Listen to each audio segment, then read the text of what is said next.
Hello, everyone, and welcome to the Bargain Bin, a show about speed running games all under $20. I'm your host, Midnight Vesper, and if you're new here, here's how this works. From our current/digital games, we're going to be using digital stores like Steam, GOG, Itch.io, Ubisoft, Epic, etc. to look at the list/MSRP price. For retro games, we're going to be using a wide assortment of websites to look at the loose price of the game. We do not count any sales or discounts as they vary from the time of purchase.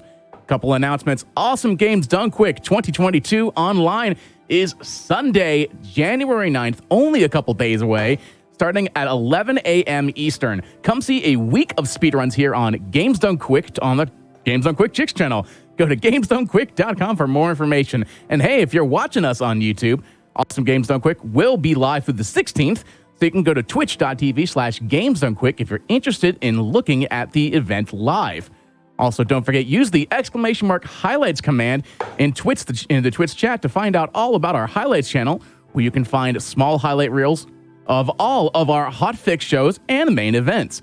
And of course, don't forget all the revenue after taxes that GDQ earns from subscriptions and bits this month of January is going to be donated to the Prevent Cancer Foundation.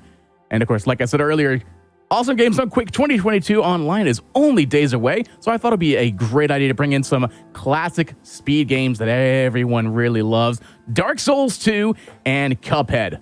So let's kick things off with this amazing race, which is going to be Dark Souls 2 Scholars of the First Sin. Runners and commentators, how are you all doing on this amazing Wednesday? Hey, we're doing well, thank you. Yeah, I think everybody's doing well. Yep. A little bit nervous, but doing well. I bet it's going to be entertaining. I'm sure there will be a lot of entertainment in this run. It's renowned for It's providing, let's say. This is a run, definitely. So, yeah, don't be afraid to introduce yourselves. Okay, I guess I'll go first. My handle is pseudostripy. I stream on Twitch. Mainly doing speedruns of the Soul series, I guess. Or looking for glitches, that kind of thing, if you're interested in that content. Hopefully tonight provide a nice walkthrough of this kind of game. You'll see if you like it and things like that. Hopefully it should be entertaining. Hey guys, my internet name is Nick Style. I'm also a Twitch streamer. I have been doing Dark Souls 2 speedruns for almost 2 years now, and I'm really happy of being part of this event. And I hope you guys enjoy this race. This is one race that means a lot to me, racing against Pseudo. I hope you guys enjoy. Hey, my name's Luth. I'm going to be doing commentary. I also speedrun Dark Souls 2, but I'm not nearly as good as these two fellas. So hopefully we can see some really good gameplay. Same. I'm excited for good gameplay. Okay, should we get cracking? Are we ready to start? Both runners ready to I'm go? ready. Yep, I'm ready. Okay. If everybody's ready to go, let's get started in 5, 4, 3, 2, 1, go. Good luck, Pseudo. Good luck to both of you. Hopefully it'll be a nice race to watch. Yeah. I actually don't have Nick's up here, so if I go behind or ahead, I'm not going to know. I don't mind asking and answering. There'll be commentary. You'll know.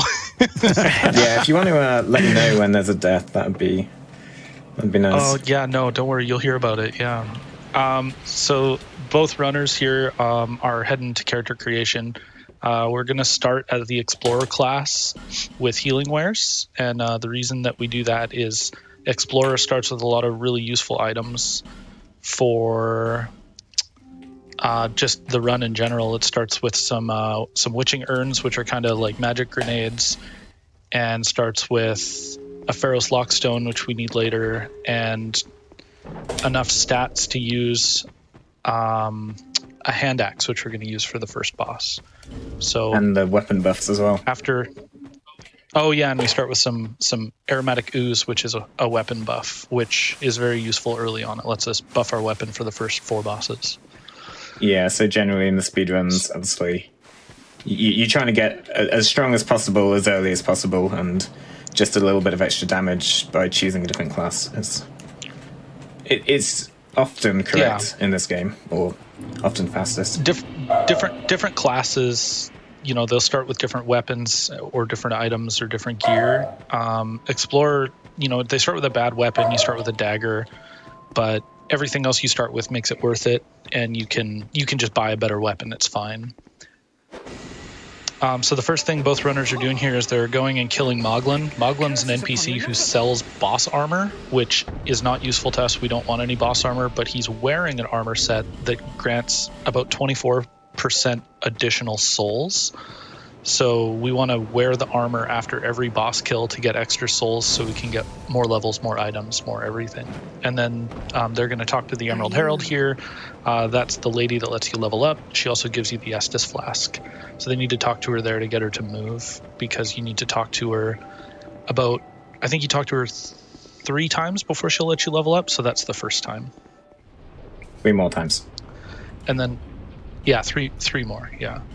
And now we're heading to Forest of Fallen Giants, which is the first kind of starter area of the game. It has the first 2 bosses, and you know, there's just a nice run-in section here as we come up to the first of many of Dark Souls 2's memes.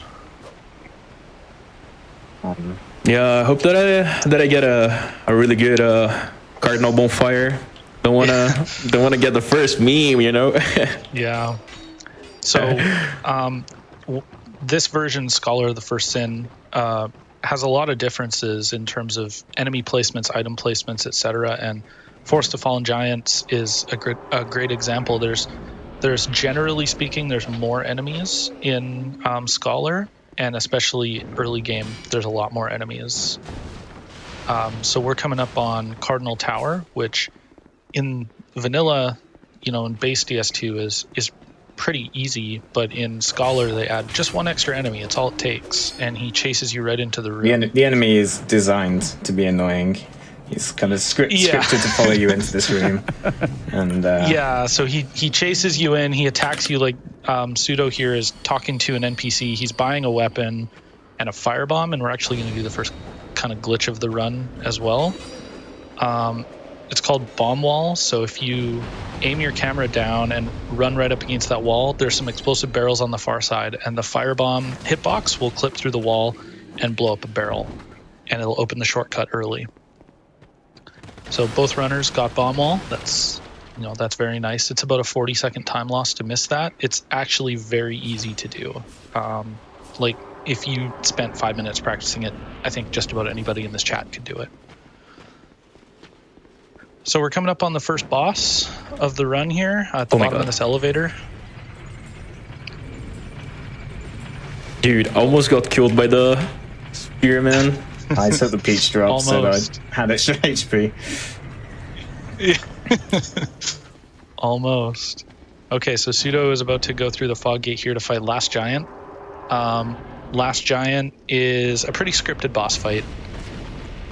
Especially in this category, with the weapon buff, you have quite a lot of damage, so you hit him really hard. So it's looking like a good fight for Pseudo.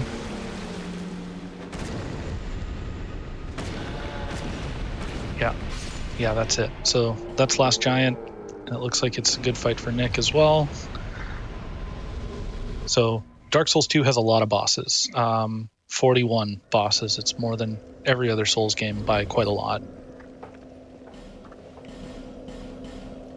So now both runners are going to buy the key, an extra firebomb, and 2 bright bugs. Bright bugs are one of the most powerful items that you can get. They're very limited quantity of what's available in the game, but they're a consumable item. They give you a 2-minute buff. And for 2 minutes, you deal 20% more damage, and you receive 20% less damage. So it's really, really good. And after buying all those items, they then talk to the merchant, and she gives them a ring that grants 20% more souls. And also, if you keep talking to her, it'll send her back to the main town so they can buy items from her in town and not have to come back here. Now we're coming up to Pursuer. So Pursuer's a pretty tough boss if you fight him normally, but thankfully you can just kind of run past him and kill him with this ballista, and you don't ever have to hit him with your weapon. So that's kind of nice.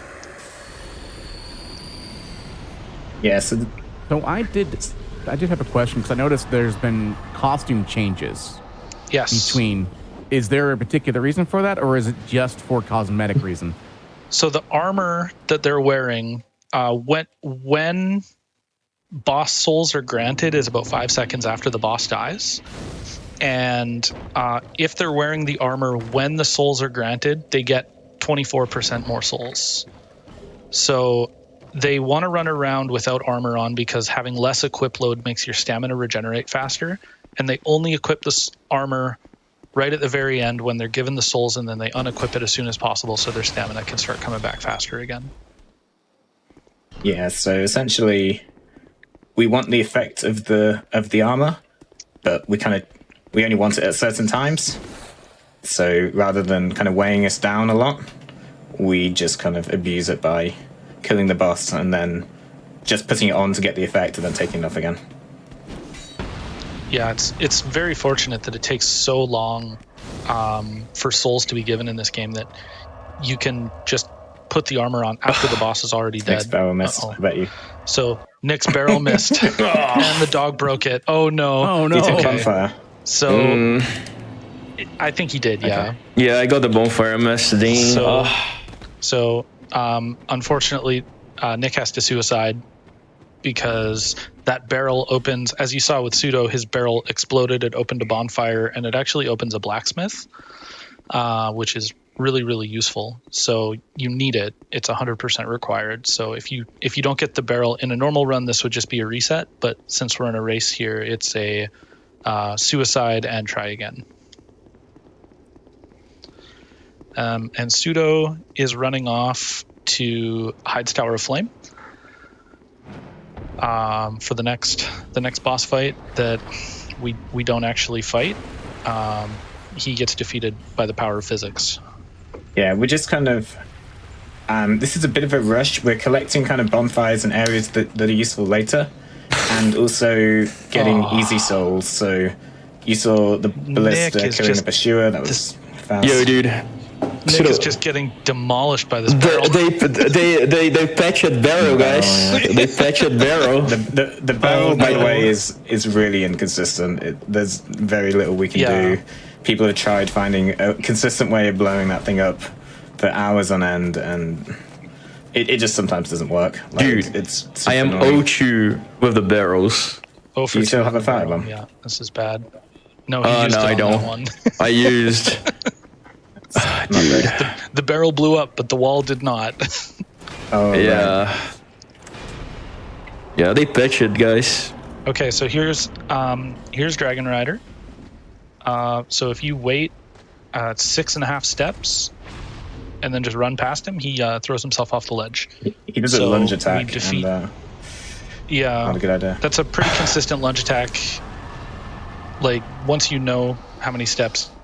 Dude, they broke the barrel again. What? Oh my god. This is the worst barrel I've ever seen in my life.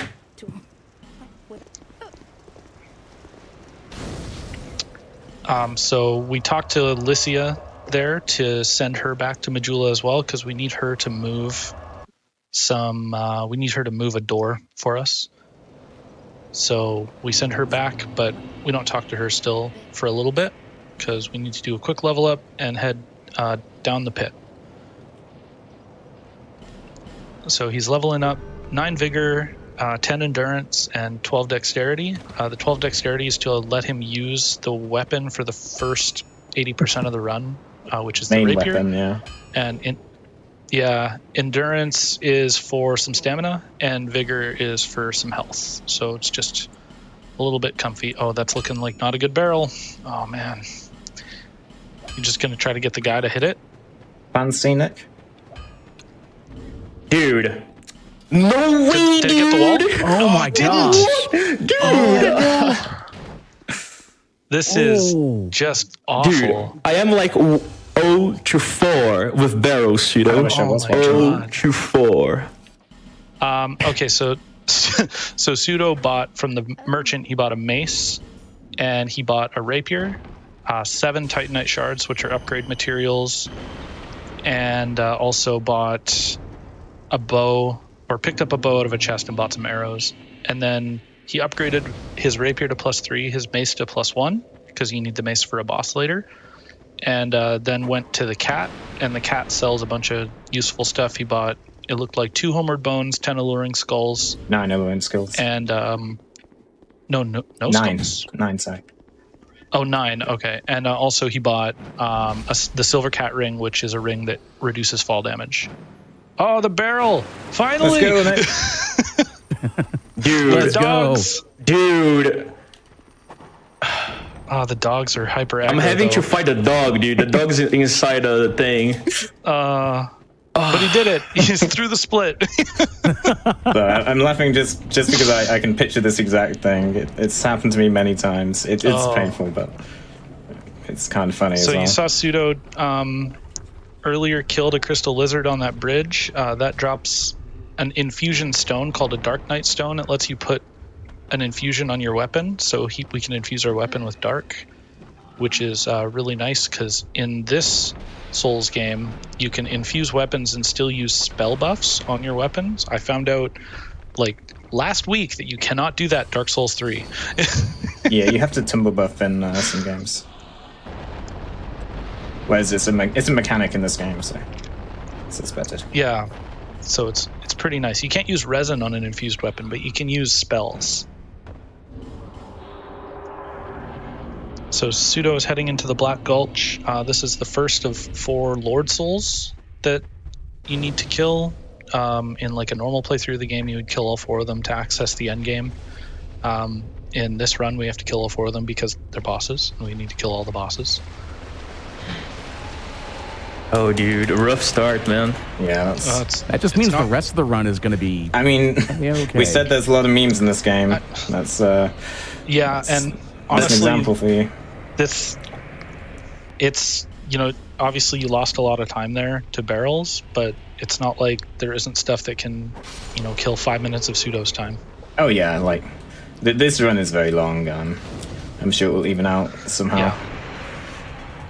Yeah. I was talking to Pseudo before the race, and we were like, yeah, we had bad runs with like plus 5 minutes at the start. I knew that this would be a thing, but like not at the barrel, So Pseudo is currently fighting the Rotten. If you ever speedrun this game, the Rotten is a boss you'll get very familiar with, because in the any percent route, we fight this guy either 4 or 5 times depending on the route. Because Dark Souls 2 has a mechanic called Bonfire Ascetics, where you can reset specific areas to New Game Plus using consumable items. And you don't need to actually kill all 4 lords to go to the late game. You can just get 1,000,000 souls. I'm sorry, did the boss that Nick just attacked, did it just fall off and just Yes, die? yeah, you defeat him with gravity, yeah. How did I miss that the first time? Yeah. Yeah, it's a consistent strat when you go through the door. If you let him take 6.5 steps and then sprint past him to the right, he'll lunge attack right off the ledge. A lot of casual players will there's ways to make the arena not have an edge that you can fall off. So in casual play, you kind of make the arena larger, so that you don't fall off. It only works. It only works with the arena at its base size. But yeah, thankfully, the boss but it isn't. Yeah, dies. It's very useful, very reliable as well. Like you shouldn't really miss that once you know how to do it. yeah.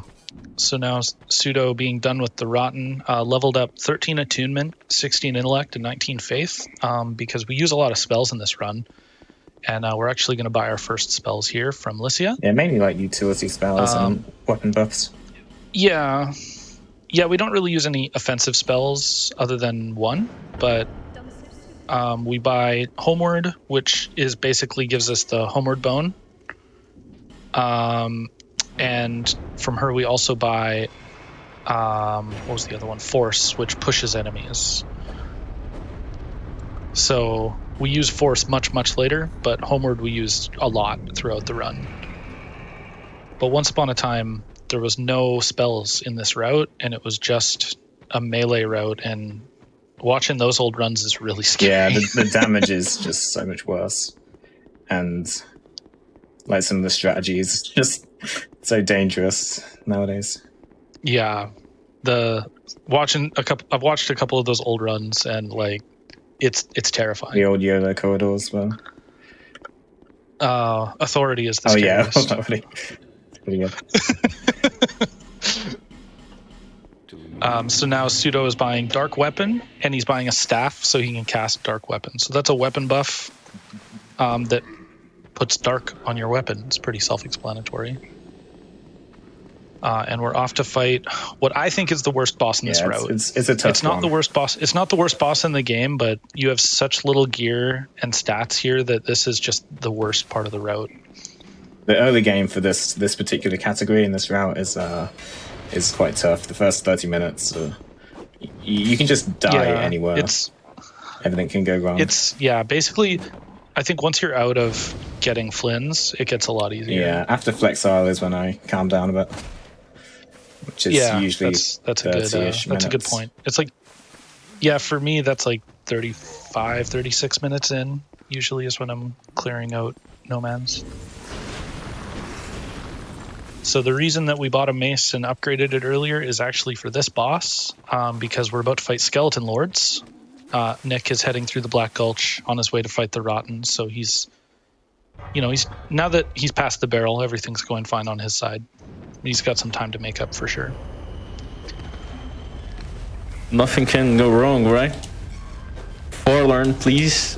I lost a load of time. Yeah. So we haven't talked about Forlorn yet because nobody's been forlorned. But there's so you can be invaded in Dark Souls games. It's kind of a well-known mechanic. You get invaded by NPCs. But there is in Scholar of the First Sin only, they added an invader who can invade in almost any zone called Forlorn. And there is a few spots that Forlorn will really mess up your run. Not too many, but a few. And the invasion is random.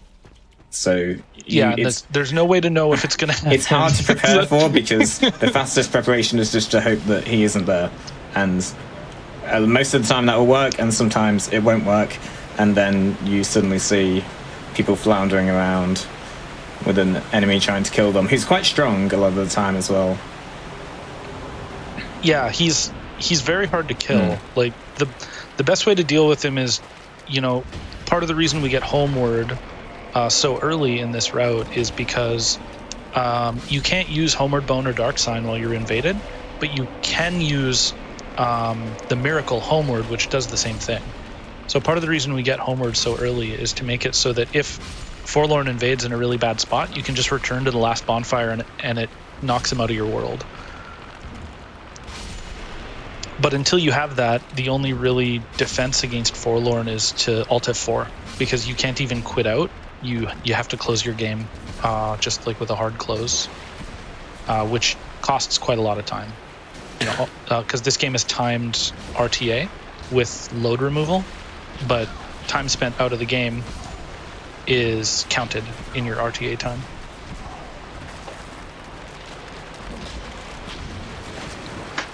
How the Scalelords fight went, Pseudo? It was going well. Now it's going less well.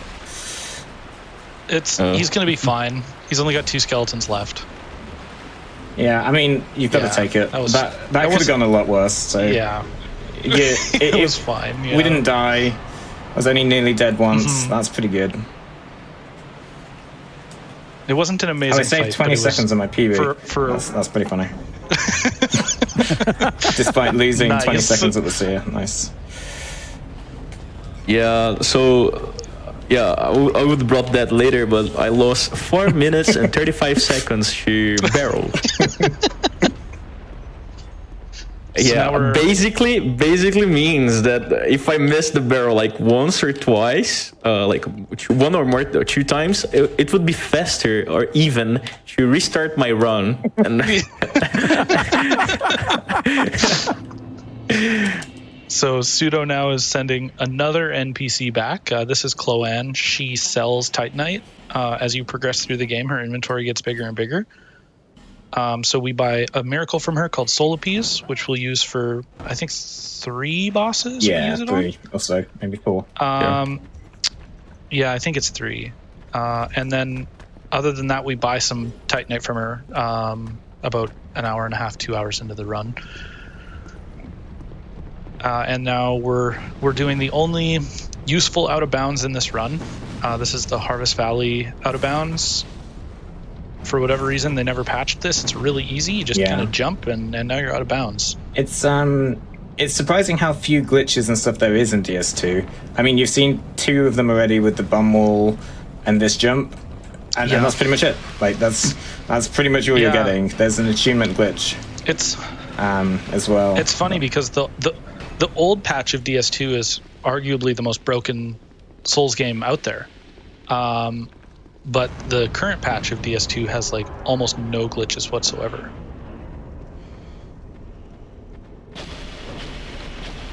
So now we're fighting Covetous Demon, who we know as Jabba because he looks a lot like Jabba the Hutt. I was going to say something about that.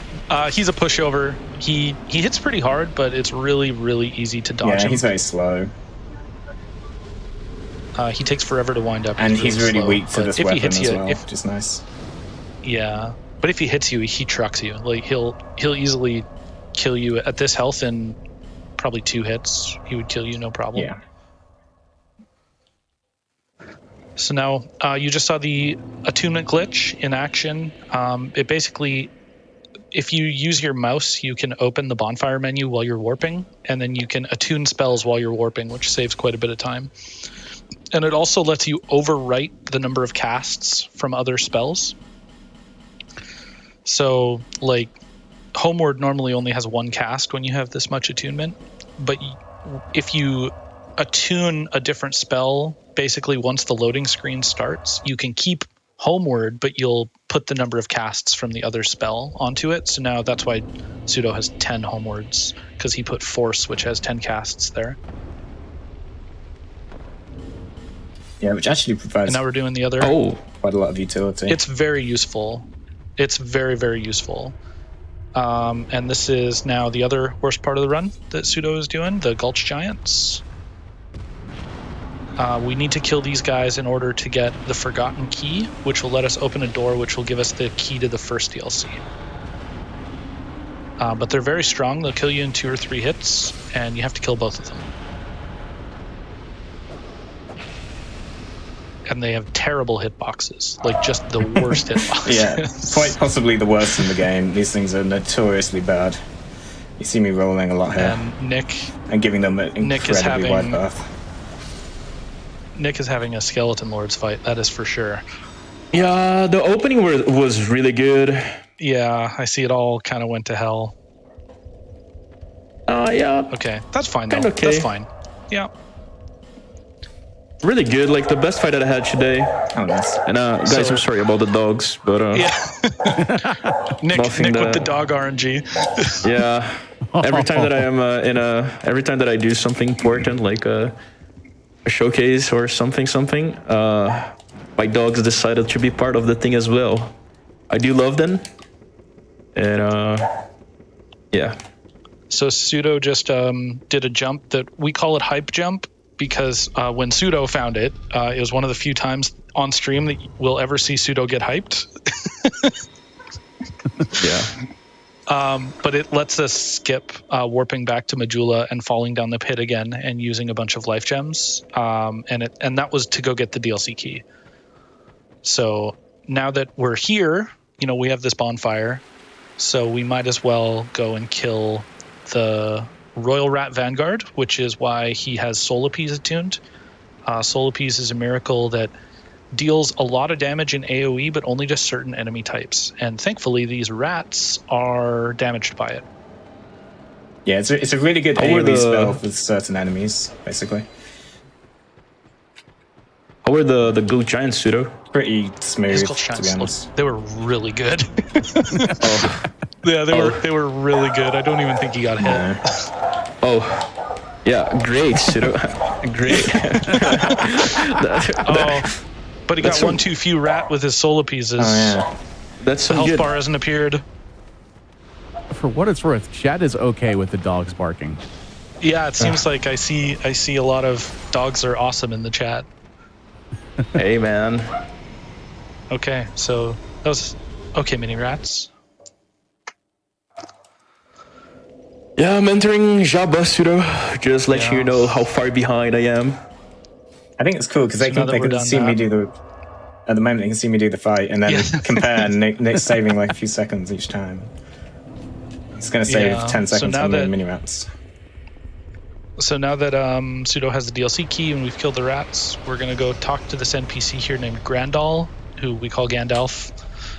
We have to talk to him 3 different times in 3 different spots, and that will let us join a covenant. And we actually need to join this covenant to fight a boss. So Yeah, it's a lot. It's a lot of work he's the- for one boss. You have to do a little mini quest to join the Boss. covenant, then you have to complete a mini quest inside the covenant, and then you get to unlock the Yeah. boss, which we then kill. and it's 3 of like the hardest spots in the game. Yeah. The little in the covenant mini quest is just brutal. That's really late at the end of the run. Yeah, that's basically the very end of the game, yeah. So now we're off to the DLC to pick up some good items and pick up some bonfires for later. But there's a ring that we really want to get as soon as possible in the DLC. So that's why we're heading here now. It might be kind of like this whole route might seem quite confusing if you've only played this game once. It's kind of a bit all over the place, but the majority of it is essentially we're trying to get to where I am now as early and safely as possible, really. There's a couple of sacrifices we need to make, like the Skellies fight. Yeah. But The old route used to do these giants that Nick is doing about 15 minutes earlier. But we did it with a worse weapon. We didn't have dark weapon. We didn't have infusion, and we had less stats, and it was just horrible. It Whoa. was so bad. I'm not risking giants. Dude, the one giant was so cool to me, but the other one is not being my best friend, you know? So unfortunately, these giants are still awful no matter what. yeah, so But they're now a lot we- better, but they're still very bad. Like, They're Yeah. they're so much better than they used to be. But they're unfortunately, to make the giants better, we had to make skeleton lords worse.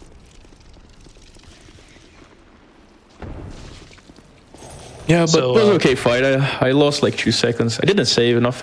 Not saving time bad. on giants is it's bad, but like You might save time on mini rats though. yeah, I lost a lot of time at mini rats. Look, any 5 So minutes. no, not quite that much. So Pseudo now is heading into the Dragon Sanctum in the DLC here. You grab that bonfire because we need it for a boss later. But we come in here. This is where there's a ring here called Flynn's Ring. And what Flynn's Ring does is the lower your equipment load is, the more attack rating it gives you, up to a maximum of 50 attack rating. But it's not based actually on what you're wearing. It's based on your maximum equipment load, which is really strange. Yeah, they fixed it in DS3. Yeah, they did. And it's a much worse item for it.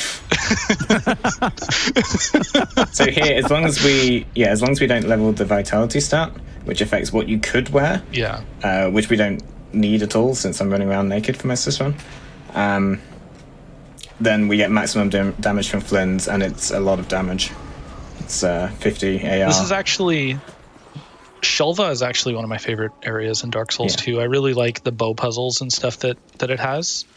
I've always felt like Dark Souls has, kind of taken a lot of cues from Zelda. What? And I really like that they try to incorporate like some bow puzzles like a Zelda game. Yeah, this area is cool. This is one of the DLCs. So if you bought the base game, Yeah.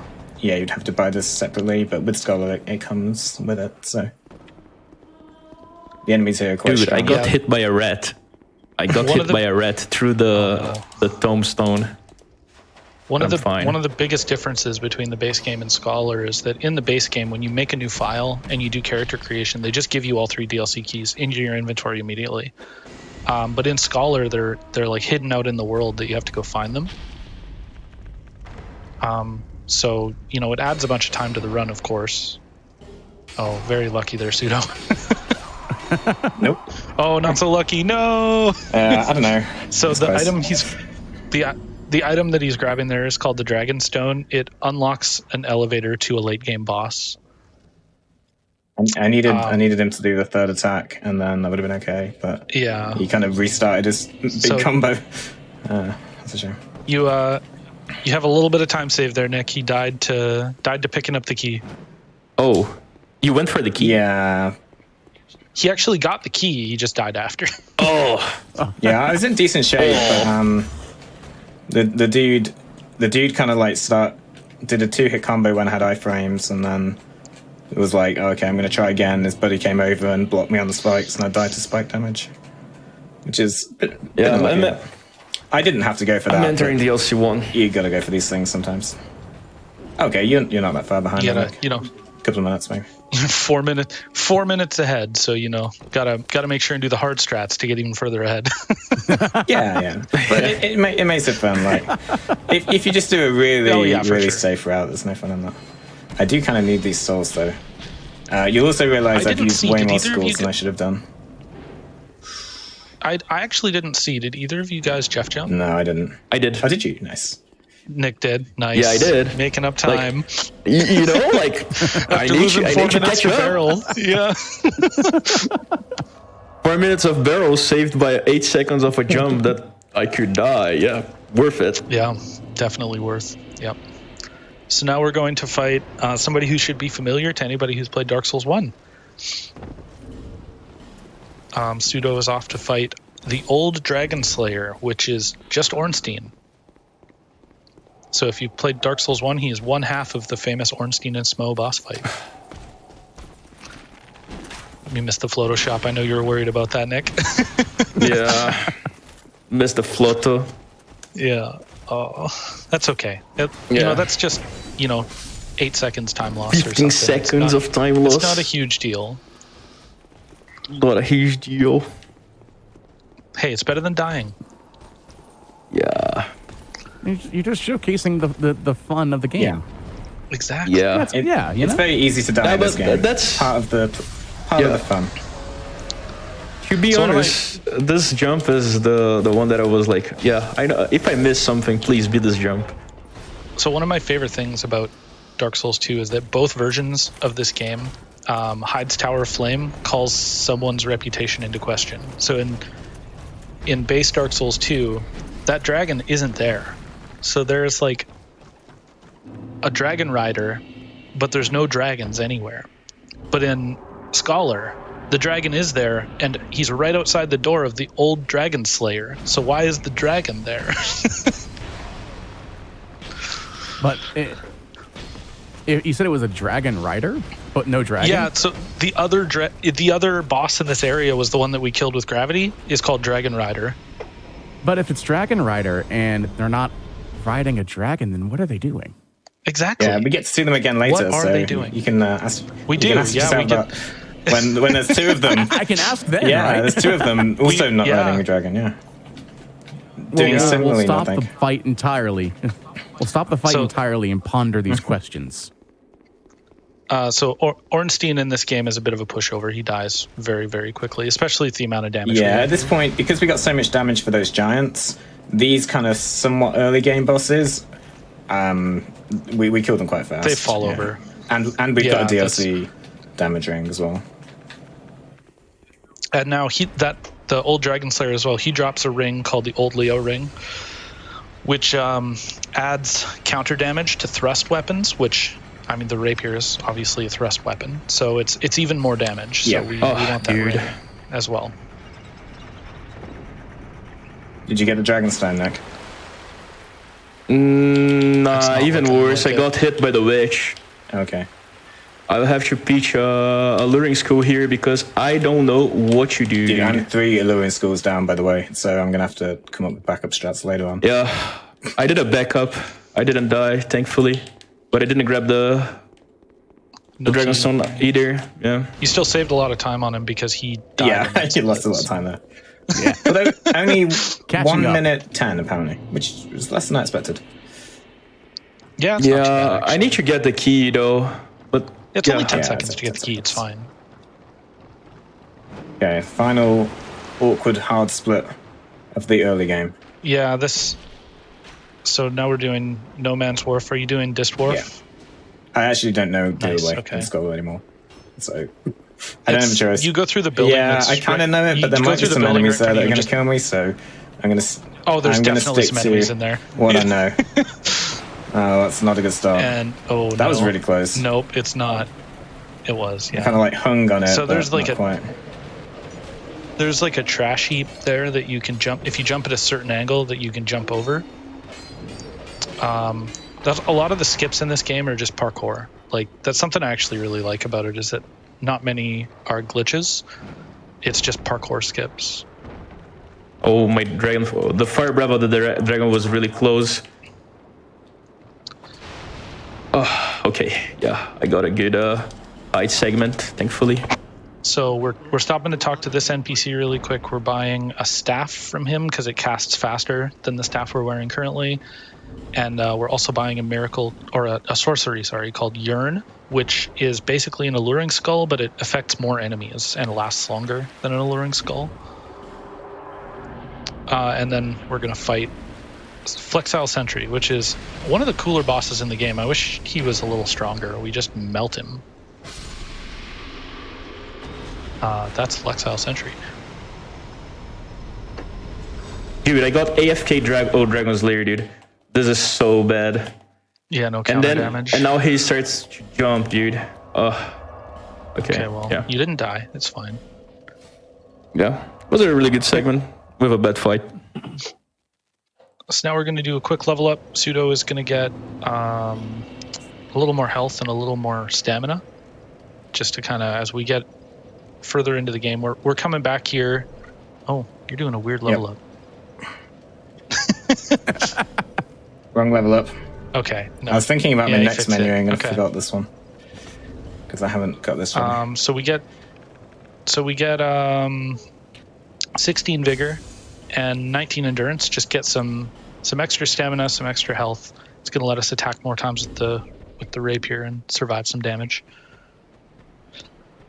And buying some extra life gems just for safety.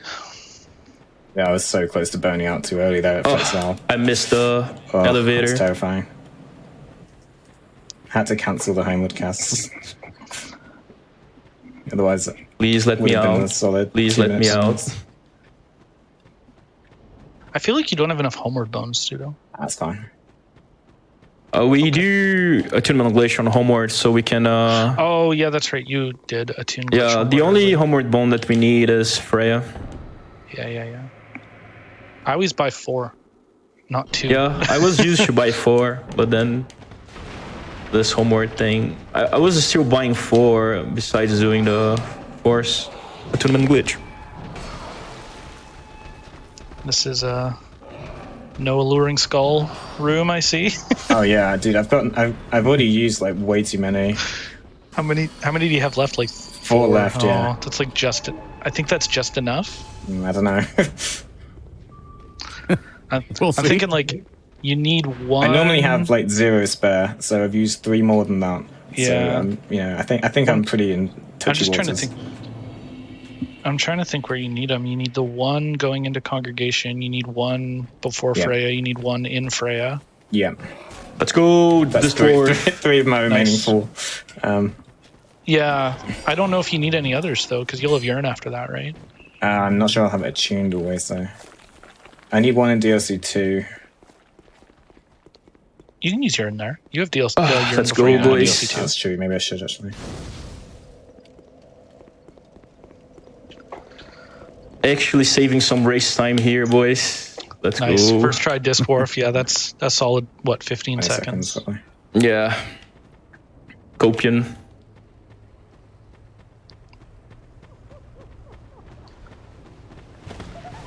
So Pseudo is going to grab one of the last rings that we really want for the run, the Chloranthy ring, which increases stamina regen. Yeah, we're like completing out the build here.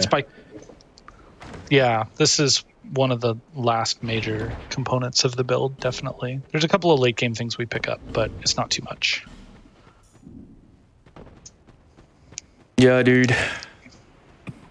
Yo, Pseudo, when is like first death? I've already died. I died in DLC 1. You died in DLC 1. Okay, so second death? Yeah. Maybe? I mean, if I die like anywhere in the Saldora section, that's like minutes. 5 minutes it can be. Yeah. Yeah, No, but if you die close to Freya, it's pretty It'll probably be like Fume Knight or Gang Squad or something around there. Some kind of DLC boss, I think. I shouldn't be dying to Nazca with this build. Like this is an early game boss. It dies in like 7 hits. No, I'm asking for something like Red Authority. Authority, yeah, maybe. Could happen. Authority is always a possibility, definitely. I did some practice earlier today and I died there, so can happen.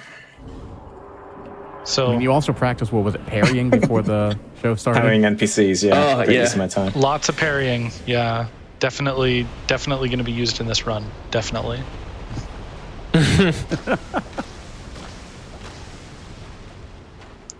So Nazca is a really RNG boss in most categories, but not this one because we're so strong right now that we just melt her.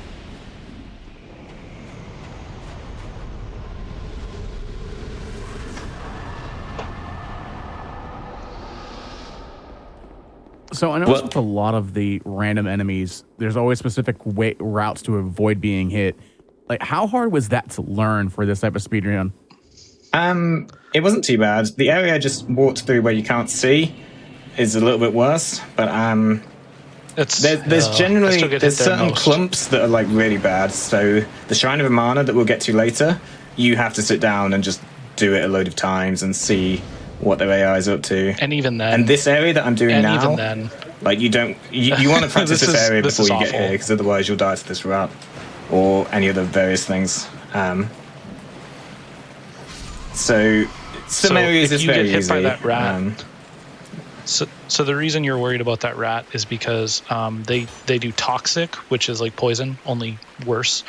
And if you get hit twice, you get toxic. And we have poison moss that we can cleanse it off, but it does a lot of damage really fast, and everything just kind of piles up. By the time you even use the item that I have in my hand ready to cure it, you're probably below half HP. Your health, yeah. It's really you do not get long. It's brutal. It's not the worst part is the boss that we're about to do with Pseudo here, the Royal Rat Authority. 4 of them, 4 rats, are what starts the fight. So it's one of the main reasons we get Soul-Appease, actually, is Soul-Appease kills these rats. So we're going to use it here, and all 4 rats die, thankfully, because they jump over your head. And then this is a pretty standard boss, just a dog. Just a really big dog. Can you pet the dog? You cannot pet the dog. Unless you count stabbing it with a weapon as this guy's very hard to hit with this weapon, yes. Unfortunately. He really is. Yeah, this boss is like one of the, in my opinion, is one of the hardest to learn. Like when I started doing Dark Souls 2 runs, I started in the 90% category, and this red is not in the 90% category, but like he was one of the hardest boss to learn the moveset and dodging itself and etc. I think it's my least favorite boss in the whole game. He has a really sketchy hitbox. Yeah, it's an optional boss that doesn't really grant you much by killing it. We're only killing it because it's part of the definition of the route. It doesn't really give you much, and it's quite it's quite difficult. And the toxic rats at the start aren't much fun to deal with. Like Soul-Appease made it easy there, but on your casual playthrough, it will be a lot worse than that. And if Soul-Appease only kills 3 out of 4 rats, which can happen, then you have to deal with the big boss and also a rat that can poison you, and it's just horrible. Yeah, it's not really a very fun fight. You kind of get ganked quite early, and well, I mean, there's a lot of bosses in this game, so some of them you're not going to like. It just seems that most people don't like that one. That's okay. We're coming up on Magus and Congregation now with Pseudo, which is a bit of a joke boss, honestly, especially in this category. Yeah, it's like a mini boss, sub boss, whatever. Yeah, it's actually surprisingly pretty kind of difficult in any percent category. But so this boss, if you have low damage, is a lot harder. So in like challenge runs, you think this is a walkover, but these things kind of like buff each other. So and heal. If you don't heal, if you don't like kill them fast enough, then it can go pretty badly. Yeah, I just got memed. Okay. So begins the Dark Souls 2. But it worked out sorta, so it's okay. Then we're just gonna kill these 3 crawlers, and it's not that bad. I'm entering Authority. I lost a lot of time in Authority. So we come to Brightstone Cove Seldora kind of as soon as we can as well, because in Scholar specifically, they added just a ton of upgrade materials. Okay, so I'm fighting 2 rats at the same time, guys. Don't get toxic, dude. He actually got the big rat dead. Nice. Yeah, survived. Let's go. Oh, nice, dude. Nice job. That's very scary. Like that went really well, and it could have gone really badly. Yeah, unfortunately, Solar Piece, as good as it is, the hitbox is really weird. So you can be like point blank, and it will just miss for no reason. I think it's got like a spiral hitbox or something. But basically, enemies that should die sometimes just don't die, and they're right in front of you. Probably like what happened to Nick there, I imagine. Which is really bad when you're kind of relying on it as your utility for area of effect. My skill count's looking a bit low. It's pretty low. So we're now fighting Freya. Bots onto the wrong just route. a giant spider. Wrong spider. Oh, dude. I hope that I don't get memed at Freya, dude. Freya is... I don't like Freya. That's not a good boss.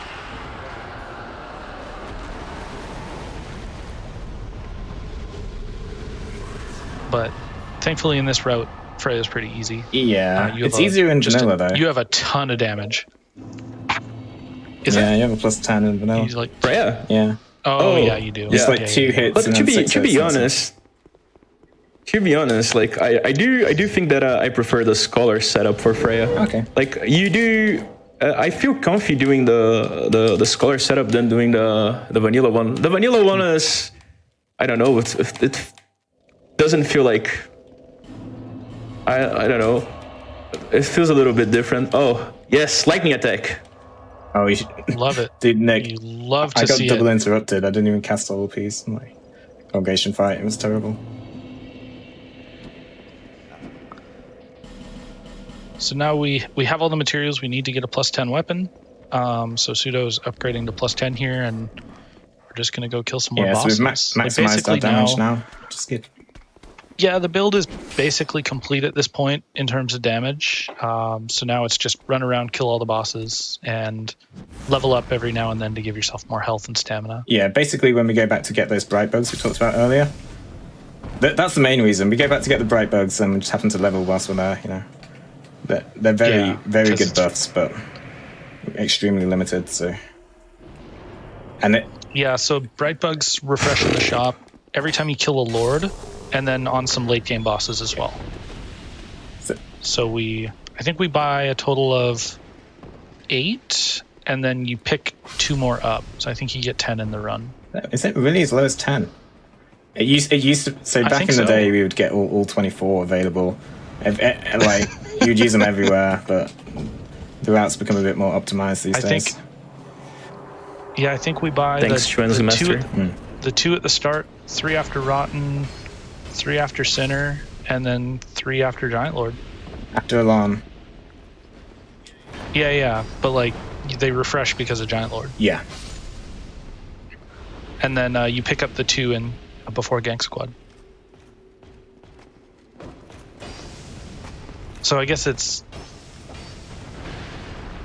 not 10. That sounds like 13. Fight. Yeah, 13 sounds Yes, dude.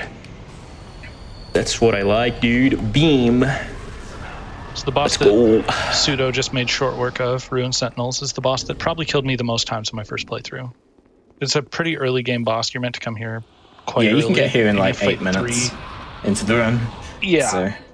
And you got to fight 3 armored enemies that all hit pretty hard. And I died. Yeah, I had to come back here. I tried, died. The good thing about this game is you can try different. Like, it's kind of fairly open world, so you can try different areas if you get stuck. I couldn't progress to here, so I went somewhere else. Zero always used to say that the Sentinels is one of the hardest noobs layers in the game. It is. Yeah, it's a definitely, it's like the Capra Demon of this game. Like, it's just meant to gank you to death as a noob. Golded Freya. Oh, nice, dude. Nice. Nice. By .01. I can feel him breathing down my neck. Catching up, I Yeah. think. You're closing the gap. Yeah, you're definitely closing the gap. Yeah, dude. I mean, it's the race, dude. Do you guys remember when I raced Jeff the Big Lizard? It's the race magic, dudes. That race was so tragic when Jeff died after Congregation. By the way, Pseudo, no Forlorns yet, None right? yet, yeah. I haven't seen Forlorn for either of you. Yeah, no Forlorns at all. Thanks. Thanks God.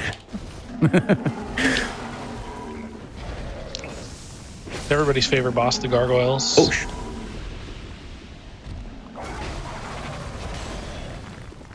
Nick is definitely catching up as he's about to enter Ruined Sentinels as well. No! Oh, the Gargoyle's death from Pseudo. Oh. Oh, that's a bad one. That's not a good one. Oh, there you go, Nick. That should even it out a lot. Oh, yeah, quite a bit. Yeah, definitely. I'm fighting the Sentinels right now, like killing the first one, dropping to the Yeah, second. you're like probably 30 or 40 seconds behind then now. Maybe a minute. Oh, that was so unfortunate. I got the kind of like when you get hit and then you roll, after you get hit, it kind of then stores the roll. And then it rolls again, but you kind of get... Oh, dear. Okay. Stored roll. Oh, Okay. no. Oh, no. So many of them. Uh-oh. Yeah, it's bad. You get so used to, like, when they just shoot their bows and ignore you. Okay. Did you die for a dwarf? Nearly. Oh, Ponetimus is doing some work here, guys. Yeah, I'm going to lose... Because I've got a weird cycle now as well. Because they don't spawn in the same order, I don't think. I go to Sentinels as well. I didn't know that. They spawn in a different I'm order. doing vanilla. Yeah. And Scholar... so this guy's spawned now. He's usually last. Interesting. Actually, I had no idea.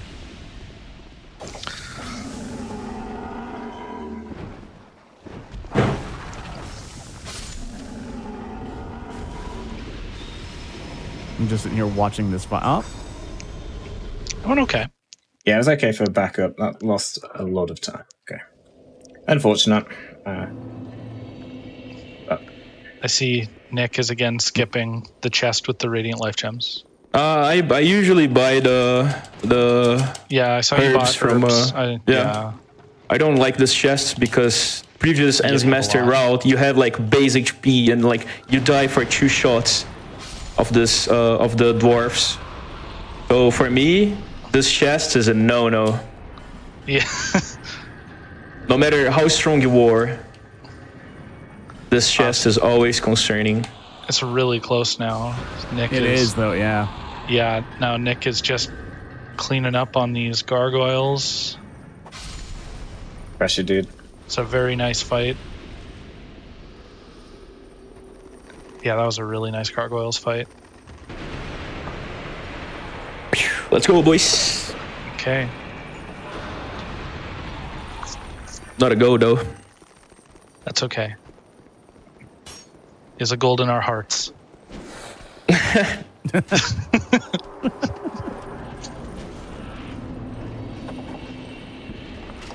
Yeah, man. But still, is Pseudo in the next boss, Loof? No. He's on the elevator to center. Yeah, okay, so now it's my time to tell you guys some lore about the hardest boss in this game. He isn't actually the hardest boss in this game, but it's the boss that I am most scared of because of I think that the hitboxes of like every attack is like are not real. Yeah, they are They're deceptive for sure. Yeah, and once you decide trading hits with this boss, you are basically screwed because you're gonna panic and you're gonna get hit and comboed, and like she jumps like you have a window of punishing like 2 hits, maybe 3, and she will jump between those punishes, and yeah. When you... The nice thing is her health is very low. As you can see, Pseudo is demolishing Lost Sinner's health bar. Oh, dude. Okay. Oh, I saw that. I was like, wait. Yeah, the enemies will drop down after you, and if you're unlucky, they'll land on that elevator with you, and you have to fight them. Yeah, it's very Yeah, scary. I almost had a fighting club on the elevator. Sometimes we saw the other day, one of them landed on somebody's head and lived. Oh yeah, that's a great. He clip, fell yeah. from the top of the elevator, and he goomba'd the guy from the top of the elevator and survived. Oh my gosh. Was it Fujo, right? I can't remember. I think it was Fujo. Yeah. So Nick is now entering Lost hardest boss in the Sinner game? Here, hardest boss in the game for Nick specifically. Oh, dude! Oh, it started, almost guys. surprised that It hit started. you. Yeah, that was a bad hitbox. It started. Save me, Sinner. I need more time, dude. No, he got him. Nice though. Okay, so Pseudo Barely. now just Wow. he did one of the final 2 level ups, so you get a lot of health here. You get a bunch of health, some more stamina, and a little bit more intellect, so that we can use urine, because we need 19 intellect to use urine. And now going to pick up the second DLC key, and then we're going to go do the final Lord Soul and head into the second DLC. Guess who was sitting... Oh, In the Emerald rocks. Herald, wasn't it? Yeah. Yeah. Emerald Herald. But thanks God, my link just saved the day. Unfortunately, yeah. Emerald Herald, sometimes there's RNG in how she spawns. So she can spawn sitting down, she can spawn standing up, she can spawn facing out towards the cliffs, and there's most of the ways are just time loss. 'Cause Yeah, you have if it's not the she's good sitting one, down you're and you losing talk to her, time, yeah. But Yeah. the good one's the common Because when you one, talk to her and so. she's sitting down, she just has to stand up before she'll even speak to you. So it's awful. Would that be in the sense of a reset, just automatically? Oh, no. It's just like 4 or 5 seconds. The road isn't that optimized.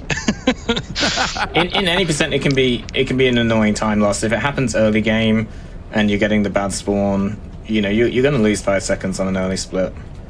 It can be bad, but in all bosses, we won't mind about that. Nice. Yeah. The route isn't nearly optimized enough for it to be a reset, but it's definitely annoying. So, are you going for I Don't Keep on Fire? Or Yeah, I'm going to take it. the first one? Are you going okay. to skip it so I'm you gonna can take it as catch more well. time up? No. No way. No. I was asking Iron because... Keep is a bit infamous. Yeah, I was asking because, if you skip it, then I would skip That's a it because... very aggressive Mytha. Yeah, I thought I was going to get the stagger, and I didn't.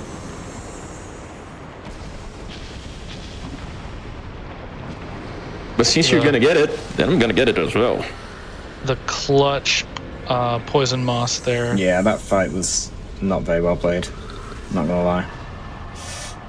Any charge? 2 charge, but not at the right times because I had to roll both of them.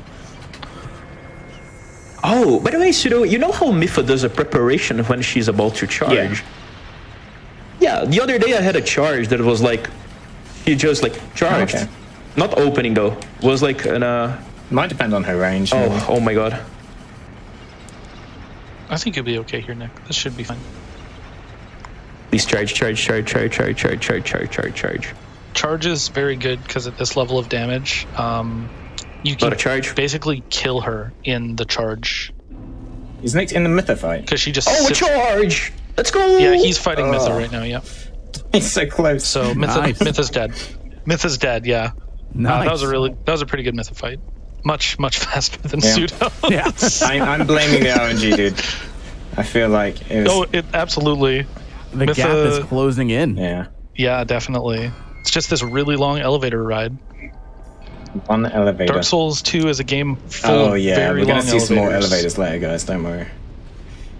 Yeah, don't you Do you get to see some nice elevator music go along with the elevator rides?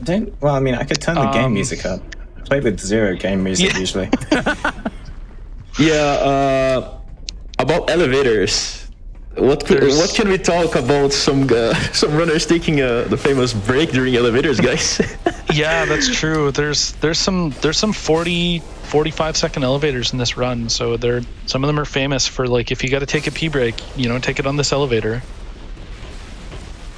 It's a really good trivia. Actually, there is runs in the leaderboard from a Brazilian friend of mine who went to the bathroom during a run. Yeah. Shout outs to Kawhi.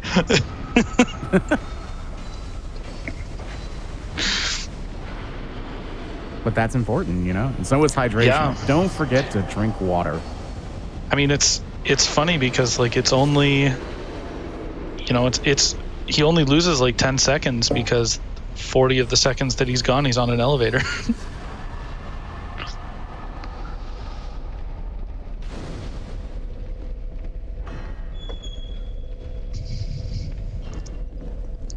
So the boss that Nick is about to fight and that Pseudo just fought is another kind of infamous, really difficult, casually boss, Smelter Yeah. Demon. He's got Arrows, a please. lot of armor, a lot of health. He does a lot of damage. Yeah, damage over time, doesn't like you healing. It's a tough Yeah. casual fight for sure. Definitely. We have a ton of damage for this point. So he's not a huge problem, but we do get to fight a remix of him later on that no matter how much damage you have is still really difficult.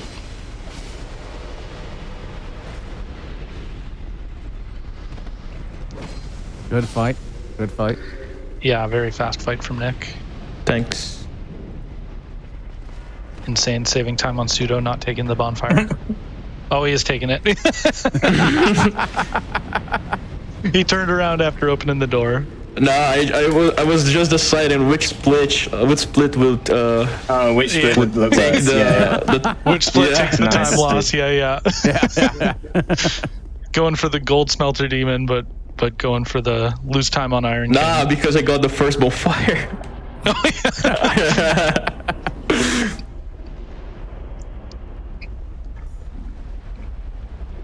So this is a really kind of famous area for just being horrible. This hallway that Nick is in right now is Yeah, especially in this version of the game. yeah. There's yeah. a ton of enemies chase you. It's not so bad if you kill Smelter Demon, I find, because there's an invader in this area and he goes away when you enter a boss room. Yeah. But if you're just running straight through, like you can easily get 4 or 5 soldiers chasing you into that hallway and just ganking you at the lever. It's really bad.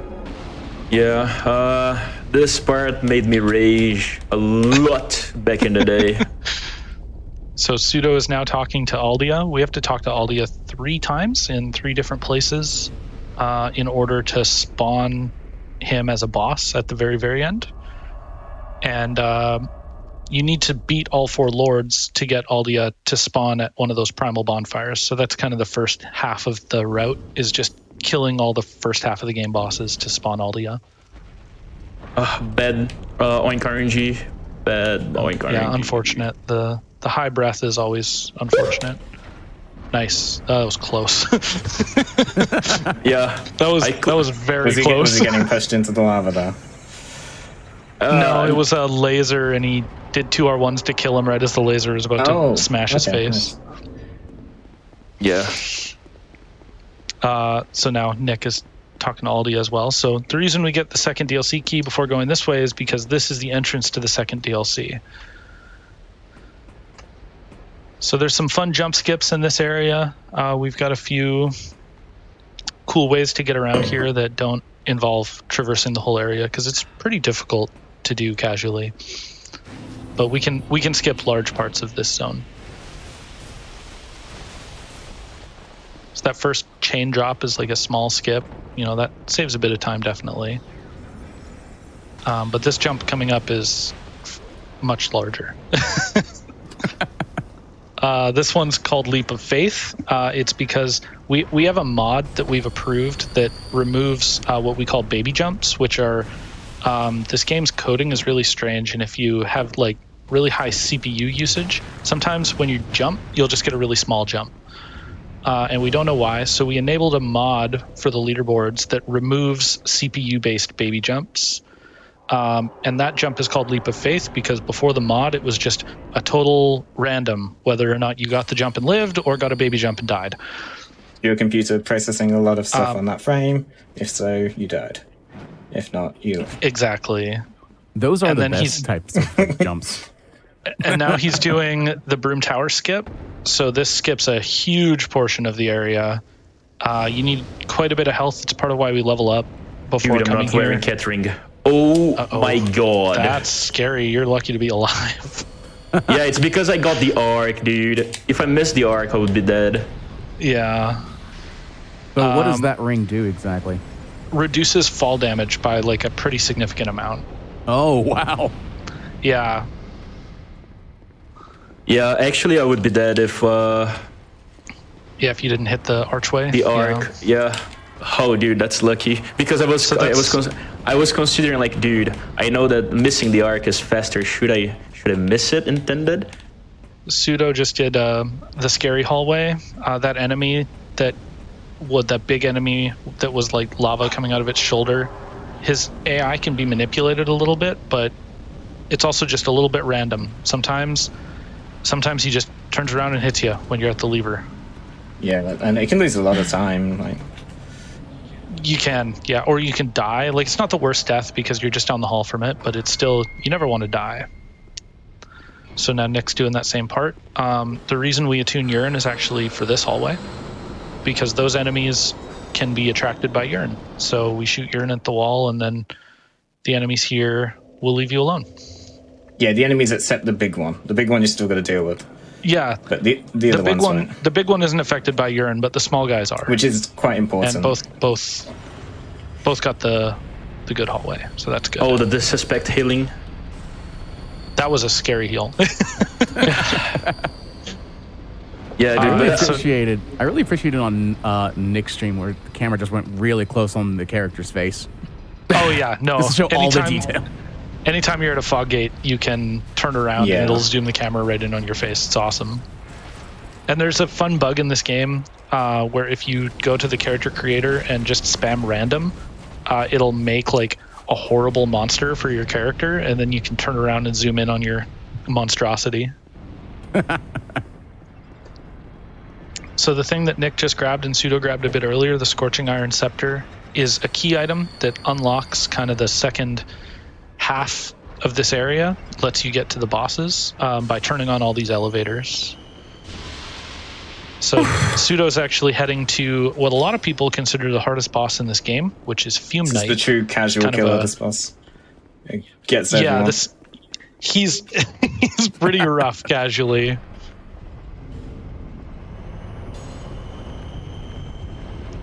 He's a really fun boss, though. He's one of my favorite bosses a cool boss to fight. He's a lot of fun. One thing you'll see in the speedrun is that all these hard bosses we make a lot harder by not doing the like little mini things that help you out because they're slow. So we're fighting them with like very detrimental environments and stuff like that. So like for this boss, there's 4 kind of totems around the boss room, and if he stands near them, it heals the boss, and it heals him fast. And so you want to fight him in the middle of the room so that he doesn't heal. But there's an item that you can pick up that lets you destroy those totems so that he doesn't heal anymore. But, that's slow. It takes, picking up the item isn't bad, but it's 10 seconds for each totem you want to break, and there's 4 around the room. So it's a lot of time loss. So you can see he's standing in the healing right now. He healed a bunch of his health back. It was a good fight, though. Yeah, that's good enough. But there's a couple other bosses that you'll see the same thing, that we do the boss in a way that is more difficult than you would do it if you were just doing it for fun. Yeah, it's what made this run's kind of interesting. Like, it doesn't get easier as we progress. No, absolutely not. It gets a little easier after this boss for like the next 20 minutes or so, and then it starts getting really hard again. It's a challenging run for sure, but it showcases off a lot of the game. It's a very big game, Dark Souls 2, so... Yeah, it is. So Nick is now fighting Fume Knight, and then Pseudo is off to fight Blue Smelter Demon, which is, the same Smelter Demon we fought earlier, but... Oh my god. Please. Man, that's scary. Oh. Don't die on me, buddy. Oh, okay, no, that's fine. That's fine. That was a good attack. Nice. Yeah, that was a good attack. Nice job. Sounded sketchy. Let's go. Oh, it's under control, guys. It's under control. So this area that Pseudo's in, Iron Passage, there's one area in every DLC that is kind of like just horrible to do. It's this area in this DLC, and we'll see the other 2 later. They've like made them with co-op in mind, but obviously you don't do co-op in a speedrun, so you just have to do this awful area alone. And this is the best of the 3, and it's still awful. Yeah, this approach is bad. Did you get the Blue Smelter bonfire? Yeah, I did. Okay, I'm getting this as well. He's doing all the same beach. It's because this boss fight is like, for me, in my opinion, this is the hardest fight of the mid game of this run. Like, I agree. This, in my opinion, this boss marks the end of the mid game in this category, and he is the hardest. Yeah, this is a bad fight. This is not good. He can kill you in probably 3 hits at this level of health, and he jumps around a lot. He does constant AoE damage, and you would think like fighting the other Smelter Demon 10 minutes ago helps, but it actually doesn't, because his timings are all different. That's a bad fight, but we didn't die, so that's good. Oh my god! True. Oh my god! Ooh. It's okay. You're okay. Is Nick in the fight? He's in the fight. Yeah. Okay. Yeah. I just lost like 20 seconds bonked. in that fight, so it's a little worrying. He got bonked once, but he's recovering. Any more bunks, Nick? No, please. I'm scared. I'm scared. Any bonks in the chat? Thanks God, dude. No, that's okay. That's a good finish. Oh my god! No! Oh, the miss. Dude, there's Blue the Smelter. Dude, Blue Smelter. Stop, dude! Stop jumping! No! Oh my god! Oh shit! Oh my goodness. Oh my god! Thanks God. He knows how to keep it interesting. Wow.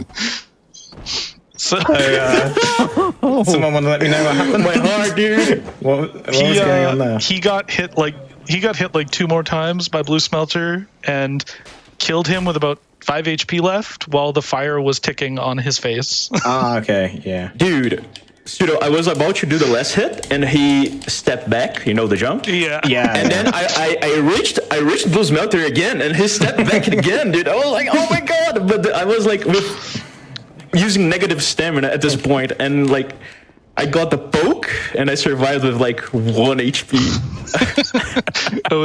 It was really like frames from death. Yeah. Wow, dude. Nick riding his luck here, I feel like. So much. Yeah. I'm hearing a lot of nearly Brazilian deaths. magic. I can't really complain. I spent it all, He dude. Took all the build energy at the start, I guess. That's fine. Yeah. The Brazilian magic coming in clutch. Yeah, dude. It's all those barrels. Yeah, barrels are Barrel luck. Yeah. awful. The ghosts of the barrel are now coming to his favor. So we've now basically killed every boss in the first half of the game. Yeah. So we're going through the big door that they just went through, the Shrine of Winter. That's what you need to kill all 4 lords to do, or get 1,000,000 souls, which we have fulfilled both requirements. So this kind of brings us to Drangleic Castle, which when I first played the game, I thought was going to be like the late game. Like I thought this was going to be the end. But it's not even close. So we're coming up now on, this is a pretty long area, but this is, I would say we're in the back half of the run now. Yeah, I mean, in terms of kind of like where you're most likely to reset, we're probably not 50% of the way through yet.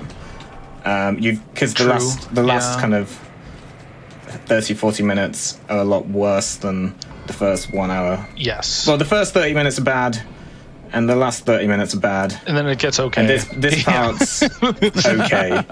So, yeah. It's like the first half hour, the last half hour, and what we just did, Fume Knight and Blue Smelter. Those would be the big reset points, I think. So that's quite a lot of the run, really, but yeah, but I mean, there's like 45 minutes in between the first half hour and where we just were that is pretty okay, and then there's another 45 minutes coming up here that is pretty okay. So have you ever gotten like near the end of the game and just had something bad happen, but you said you were at the end of the game, so don't reset and just finish it? Yeah, definitely. I finish bad runs sometimes, definitely. Like, in terms of difficulty, the end game, like, I do split the thing in like 4 parts: early, mid, late, and end game. End game is the worst. Like, it's the most difficult part in the run. Like, early I think game, that end game, it's not a surprise in like 1 hour and 50 minutes of the run. There is some bosses. There are 2 bosses, like Burnt Ivory King and Nava. Those 2 bosses are like the true challenge of this run. Yes, and they're very close to the end. So what Nick is doing right now, and what Pseudo just did, is talking to Gandalf for the second time. So we have to open these doors by killing enemies near them, and it puts their soul into the door, and it makes the door open. And then we have to do that and talk to this guy, because it's the second spot we talk to him to enter the Dark Lurker Covenant.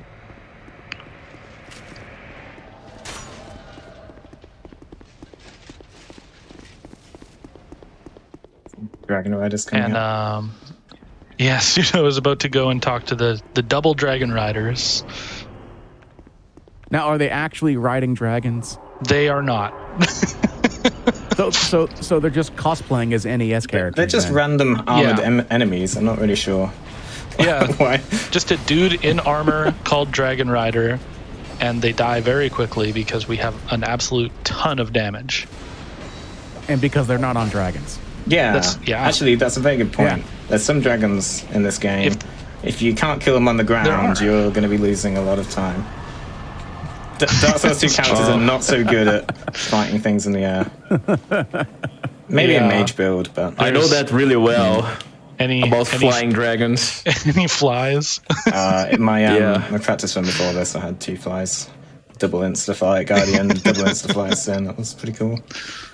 So hopefully it won't happen, but I mean, we'll see. Wait, can Sin Insta-Fly? Wow, like I missed the tail cut and then off he went.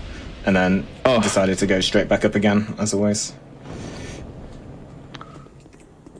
I was about to say, dude, I think that I didn't practice Sin enough then. It's not bad. Yeah. So this is another kind of spooky part. We're doing the mannequins. We have a lot of health and a lot of damage here, so it's not that bad. But in other categories, that room is really scary. Yeah, it's a scary room in some categories. We're kind of well prepped here because... So one advantage of doing all bosses is, although it's obviously a longer category, we get access to some pretty nice stuff because we're doing the whole late game. Hey, it worked. Nice. I'm trying out a new strategy here to not get blown up by this fireball. It worked. Yeah, seems okay. That's a no-hit butterflies. You almost always get knocked over there. Just watch Nick's stream and see what happens. It's very likely. I mean, it's like 80% of the time you get knocked over there. It doesn't cost any time though, so it's okay. Because we're waiting for this massive elevator that I'm going to go and stand on. Yes. Once you kill that enemy in front of the statue, the area basically becomes on a cycle. And you run around because it's the only way back. But it's almost impossible to lose time unless something goes really wrong.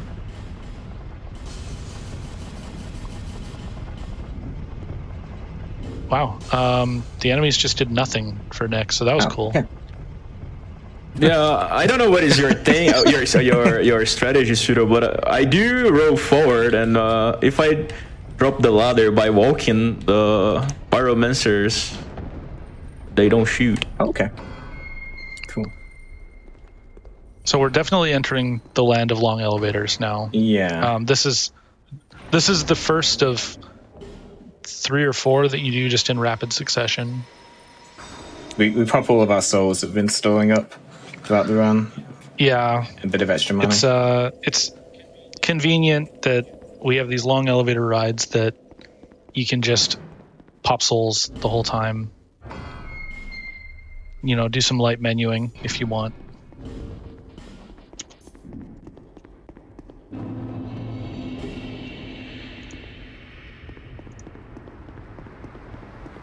Hi. Wave to the crowd. Twitch chat. I hope Twitch chat waves back. Yeah, hopefully. That's always the best, is when they wave back. I love throwing like emotes out and stuff in the middle of like elevator rides when I'm streaming. Yeah, perfect. At least on my PC, the game gets kind of weird about me like clicking out to type in chat. Yeah. But I play in full screen, so I know some people play in windowed mode, and it probably behaves a little better if you're in windowed mode. Oh, I could play windowed mode. So the boss that Pseudo just killed, and the one Nick's about to fight here, Looking Glass Knight, we call him Mirror Knight. There's an AI manip for him. It's one of very few bosses we actually have an AI manip for. But basically you kind of run underneath him because he always opens with a jump attack, and then if you are a certain distance away, he does a swing, and then he's going to do a lightning attack, and if you loop around him and then keep hitting him, he'll just do that lightning attack over and over again. It's pretty nice. It's it's as really long as you do it fun. right, it's 100% consistent. If you screw it up, if you get hit by him, or if you don't loop around him, or if you don't do enough damage, it'll break the loop. And By then the way, Pseudo, what do you do in Mirror Knight? Because I open with 3 R1s, then R2, and then I do 4 or 5 R1s, but I never can get the finishing R2 and I got it this time, but I think it's random, to be honest. Oh, what a roll! Oh. It's like the hardest roll in the game. Shrine of Amana, which we know is the great equalizer. It's not as bad in this category because we have a ton of stats here. I don't know. I'm pretty worried, dude. This area, it's never good. This is up there with my scariest areas. Gargoyles was not up there. I managed to die in gargoyles, but this is one that I'm expecting to be awkward. It's kind of like there's two difficult parts to it as well. Yeah. So this part is just dodging these soul arrows that have very good tracking. Yeah, very good tracking, insane range, like longer range than the actual castle themselves. Despawning, which is quite funny. Yeah. Like the soul arrow can still track you. There's no enemy there. With the soul arrow. It's great. No, Dark Souls 2 is a good game. It is. And then you come up to this fog gate where if you're trying to go fast, you just have to kind of run past all these enemies and hope they don't interrupt you at the fog gate. But I think we're probably going to see a safe Amana here.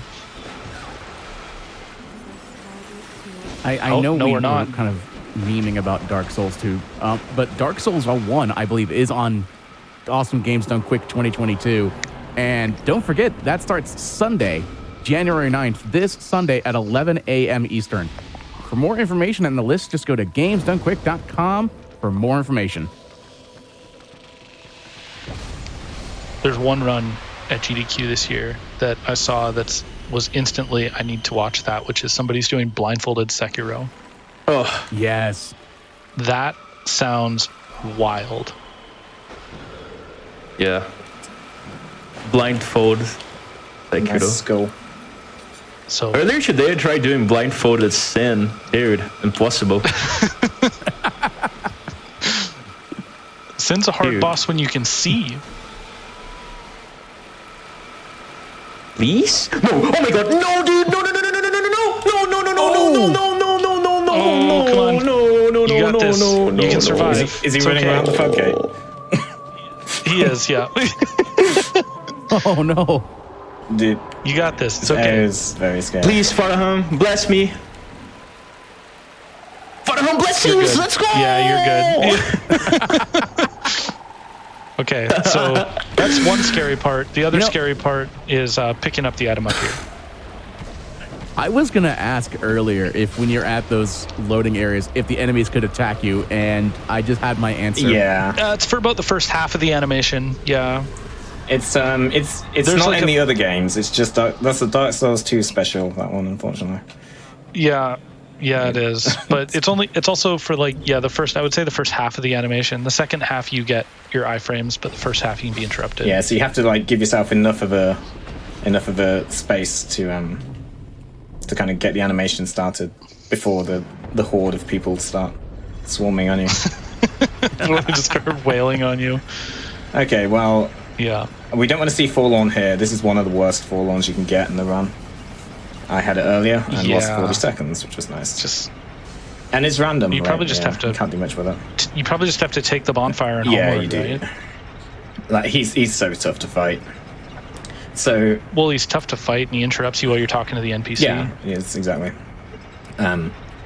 But Forlorn gets progressively harder as you're in kind of like late game areas. And let's this is go. quite a late That was a good area, one and cycle.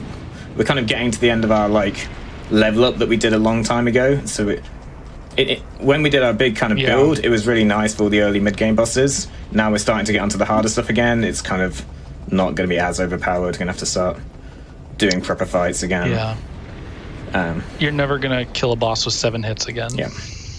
By the way, Pseudo, did you went for the bonfire? In Mana, You peached the... the crypt bonfire for peaching Forlorn? no. Okay. Then I'm not doing this as well. Uh-oh. Saving time. Any forlorns? I mean, if I get it, I'm just going to go to Undead Ditch and take the time loss. Yeah. It looks like you're Yeah, good though. I think he's usually You good and by I've already now. had it. Yeah. I want to just point out that when I saw on Nick's stream with the frog, I was like, oh, that's a frog. That's a nice... And then the... Going, I went, oh no, that's not a nice frog. Yeah, the face comes out. It's not good. Yeah. I was not expecting It's that. a weird boss, that one, So- visually, but It is. it's Undead Crypt here is it's got a bit of character, I think. It's the Shrine of Amana is a really cool area, but it is difficult. I like the Shrine of Amana. I'm one of those weird people that actually really likes Shrine of Amana. I hate it in the speed run, but I like Yeah. the I area. do like Shrine of it's- Amana. When I'm not... Yeah, when you're not running did. through without killing it, I think, yeah. Yeah. Dude, even in my casual playthrough, I never liked Shrine of Amana. And the reason is, I died a lot to the mages, and and it took me like 3 to 4 days to realize that I could use a bow, because like my friends, like you know, everybody has a Dark Souls friend. So my friend was like, nah, we don't use bow here. And I was like, yeah, okay, I don't use bow here as well. and then I was like, no, please let me use the bow. Let me use the bow. So this guy sells Elizabeth mushrooms, which are amazing items. So life gems in this, we use life gems a lot. They heal over time. But if you hit max health, they stop healing you. Elizabeth mushrooms heal over time for a long time. I think it's 45 seconds or a minute. But if you hit full health and then get hit, the Elizabeth mushroom will still be healing you. It's one of the only items that will do so that. you can kind of like preparatory heal when you know you're going to be taking damage soon, which is really good. They're very, very limited to get in the early game. I think there's only like 1 or 2 that you can get before this area, but then that guy sells 13 of them. Yeah, but there's not many in the whole game. No, probably only those plus the ones in all these keys. There's some in DLC 3. I know that you can get. Can get some in Dragon Shrine. Dragon Shrine? No, Dragon ID. There's a pickup. It's not many. It's the one that you can loop with yeah, Sedix. sorry. That's all these keep. Yep, that's how I do. No. Maybe. No, I'm talking about the. Maybe there's another loop. It's. Oh, a gold. That's good, dude. Second gold. Yeah, you should. Gold Veldstat. Yeah, I also golded. No, I'm talking about. You should use a Sedix on the bonfire, the first bonfire in Dragon ID, the one that you. I don't know this one. The one that we peach. I had a forlorn, by the way, Nick. So you know, number 1. I got him at. Where'd you get it? Got him at the doors people, shield dudes. Oh. I guess that isn't too bad. It was okay. I kind of wanted to heal there, but I guess not. It could have been. It could have been If worse. I'd missed the shield shot, then I probably would have died, I think. But it's okay. I mean, even Nameless Usurper usually kills you there if you miss 2, though. Yeah, true. Yeah, my Velstad wasn't the best, guys. Sorry. So Pseudo just picked up Red Tearstone Ring, which unfortunately is not as broken as it is in Dark Souls 1, but it is still pretty good. So in this game, it gives you 20% more damage when you're below 30% HP. So the reason that we're just getting hit there is that you need to wait for that door to open anyway, so you might as well let that guy beat on you and put you in RTSR range. Yeah, the next boss is essentially do as much damage as possible as fast as possible, because otherwise he can fly and you can't and you can't hit him, and you have to sit and wait. Yeah, and it's very slow. So don't like that. This next fight is like it either goes really fast or you lose 30 seconds.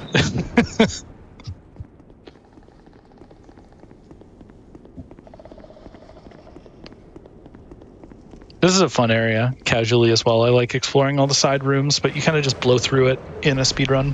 Yeah, there's a lot of like content like to the right hand side here. Hit me, dude. And the left hand side actually. Yeah, dude, there's like a hit me. There's like a hidden bonfire to the left. Oh my god, he's just not hitting you. Yeah. Rip my Did you hit him and setup. go for the lightning attack, Nick? That's the new meta strat. Oh, the lightning attack puts me in RTSR? Yeah. Oh, that's meta then, dude. Okay, I think I have to go for the ogre thing.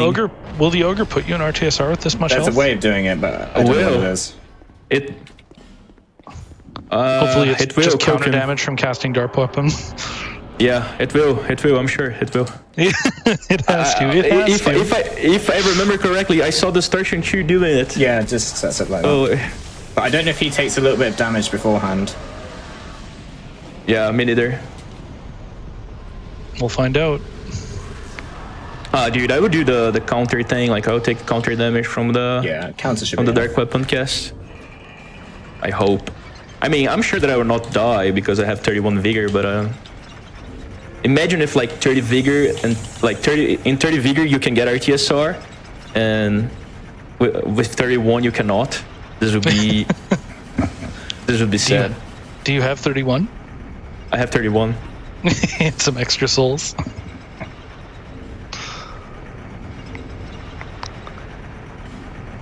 Yeah, but let's see. Dois. So this is the boss. Yeah, it's enough. Nice. Yeah, that's perfect. This boss that Nick's about to fight is the one that if you make a mistake, then you can just like lose 30 seconds because he flies around. But Pseudo got through it without a problem. Hopefully Nick can. It's looking good. Yeah, that's going to be good.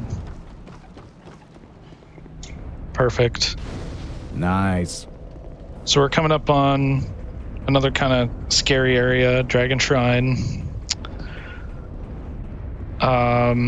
This place is the killer of runs, definitely in any percent. You can go here to those same dudes and or bosses as well. You can. It's harder, but you'll survive an extra hit, but you can still die. If you get stuck, you're probably dead. Yep. I died here in all bosses practice the other day. Just trying to practice Ancient Dragon and I got smoked. I don't like this split in this category, I'm not gonna lie. I just want to get past it. Yeah. There's a lot of memes that can happen in this split, like more so than normal. And a lot of them, there's not really that much you can do about it. Yeah. So these knights, these big armored knights, they try to fight you, and the little guys, if you actually fight the big guys, they'll leave you alone. They like want you to duel them, but if you run past stuff, then everything aggroes to you. Yeah. So another case of obviously everything aggroes to you. So the game is good in the sense that it encourages you to kind of explore and try out different things casually. The speedrun just ignores all of that and kind of gets punished accordingly with dealing with 20 enemies instead of one enemy at a time. It's like the same with like this stairs. There's 10 enemies on these stairs, but if you fight this guy, they leave you alone. But if you run past him, all of a sudden every enemy wants to kill you at once. As soon as you get here. And then this hallway is where runs go to die. Oh my god. Well, let's hope that doesn't happen. Not even close. That's a good RTSR setup. It was all intended. Yeah, I can tell. Now So now we have to wait for these guys to clear out, which sometimes takes a second because they all try to come up, but they stop at that outer ring. Dude, the other day I had I have two Dragon Soldiers hugging each other. Yeah. Like, one was trying to get in and the other one was trying to get out. And they are like, nah, not happening. And I was like, dude, please move. This boss is, this boss is pretty scary, if you don't know what you're doing. But there's a really consistent speedrun strategy for him if you just poke his toenails here. I'm dead. Oh, it was a good one, guys. Yeah. Oh, no. Oh, no. Oh, you're good. I don't know how, but you're good. Okay, that was that fire breath attack. If you sprint to his tail, you'll always be safe. But he had just run out of stamina from punishing an attack, so he had no stamina to sprint. And the fire breath will absolutely kill you here. Yeah, even if you're not in RTSR, you're dying. Oh, what a terrible fight. Okay. Yeah. Yeah, that was scary. That's a big time loss if you die there as well.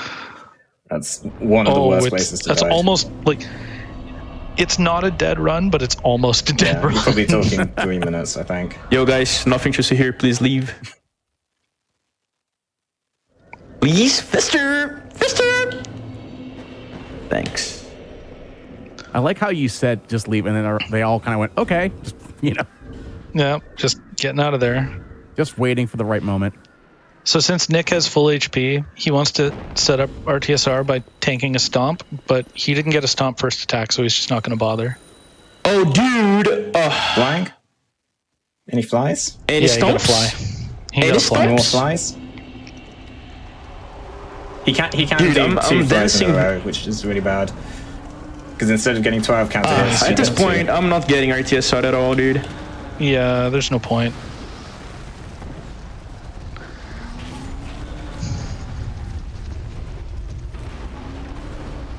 Pseudo's now fighting Giant Lord.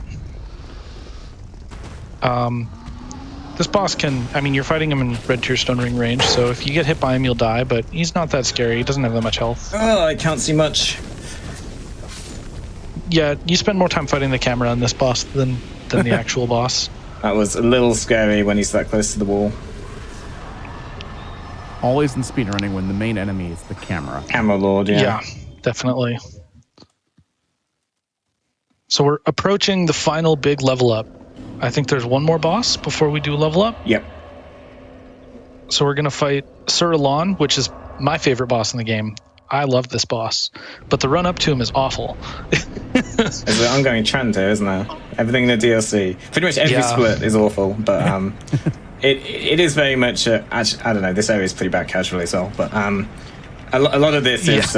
It is. You could make your life easier than we are making it, but it makes for a really challenging speedrun to learn, which is quite cool. It also makes for a very hard speedrun to complete, because there's two and a half hours of chances of something going wrong, and normally something will go wrong in that time. And you have kind of limited resources as well. You have bright bugs, but you know, if you die on too many boss fights where you use bright bugs, you have to do those already difficult fights now without the buffs. And it's one of those things where if you die too many times on those fights, it becomes difficult to even complete the run. Yeah. Especially the fights that we're soloing that are not meant to be soloed, really. If you don't have the buffs for those, it's just nearly impossible. Oh, dude. I had a really, dude, I was scared of Paper Wall. Oh, I did the new disc strat. Nailed disc strat? Yeah, you don't. What is the nailed disc strat? Where he stands up on the... It looked like you were standing up on the mound rather than right against the corner. No, you don't stand anywhere near, actually. You don't aggro Giant Lord at all. And then you kind of wait for the dust. Really? It's surprisingly not that slow. But it is a faster? It's almost exactly the same. I timed 2 fights and they were like... Disc strat was like 0.2 faster, but... I mean, it depends on the RNG as well. Nice attack. Yeah. So this is the area before Sir Alon that's awful. It's just tons of enemies. They're shooting arrows. They're running at you. Sir Alon bonfire? Yep. He took it, yeah. But this is a great boss. I really, really like Sir Alon. He's very fun. Dude, I managed to dodge an arrow with the bonfire lightning up animation. I framed the arrow. He has a special death animation, Sir Alon does, if you do the boss without getting hit. So normally, normally he just dies, but let's see what happens for Pseudo here. Any bleeding, Pseudo? No, dude, I'm not doing any damage though. He's like jumping at every single attack. Yeah, he's giving you really pretty bad jumps. Nice. So we got the special death animation. So if you do it no hit, then he commits seppuku, which is pretty cool. That was a very slow fight though, but you get the cool animation, so totally worth. But you did get the cool animation, so speed running or swag running, you be the judge. He was very jumpy there. Like I couldn't really get any solid damage on him at all, actually. So now we're heading into the late game. Gonna do buy the last bright bugs. We picked up a red iron twin blade earlier, and that's gonna be a weapon we use for some of the later bosses here, but we're gonna upgrade it to +10 and infuse it and do one final big level up.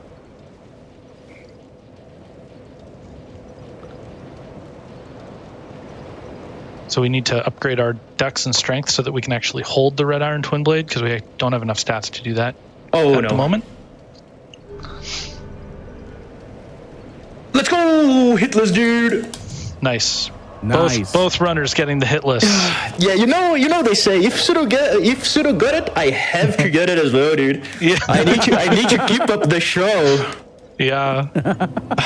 give the internet what they want. You need to give me some more breathing room. Hunting me down for like an hour and a half. Nah, dude, it's the mad respect, man. It's like ever since that death to gargoyles that you guys have like been exactly the same amount of time apart the whole time. we both had like a few mistakes, but nobody's had any deaths or. I lost time to. So I think we both lost time to Ancient Dragon actually. Lost time, dude. My character on the by the side of Emerald Herald decided to take a break. Rest at the bonfire. Sit at the bonfire. Yeah. Have a rest. I messed up that menuing as well. Don't worry, Nick. I lost like 10 seconds. So I'm just giving you. I'm giving you time. It's pretty much yours to win at this point. All these menuing mistakes. So no, because I need to remember that I skipped the key for Elena. Oh yeah. That's like my save. timeless. Let's go, dude. So I would say we're through the late game now, and then we're definitely into the end game. This is where it starts getting touchy. Every single split here, you can die. Like, you might not, but you can, like, for sure. With the exception of Chariot, I think every boss from here on out is very difficult. Actually, the next fight is the fight that I am most scared of. Yeah, I'm always scared of Vendrick. Oh, so it's bad luck. That's the fight I'm most scared of, like 100% sure. That was extremely scary. That was really scary. The way that this fight works is throughout the game as we've been doing stuff, we've been picking up these things called Soul of a Giant. There's 5 total in the game that you can get. We only get 3. So the way that Vendrick works is that his defense starts at 32 times the normal defense of an enemy. And every giant soul you get, his defense gets cut in half. So he has currently, it's like 4 times as much defense as he's supposed to have. But it's been determined that it's actually faster to kill him with 4 times defense than it is to go and get other giant souls, basically. It's not the reason we don't kill him. No, it's not. But the reason that we don't kill him when we come here the first time when we do Velstadt is because at that point we only need 1 giant soul. So he would have 16 times defense and it would take like 10 minutes to kill him. Yeah. Okay, that was good damage. Other than the opening, which was very scary. Okay, I've got an 8-second time save. Oh my god, yes. Oh my god, Nick, that was terrifying. Yeah, that was... Wait, did he kill Vendrick already? Surely not. He's fighting Vendrick right now. His RTSR setup was the scariest thing I've ever seen. He opened with 1 hit. Yes, same, and, Nick, I was same. like... I had one-handed overhead, and then took one of the first swipes and had to roll the second swipe.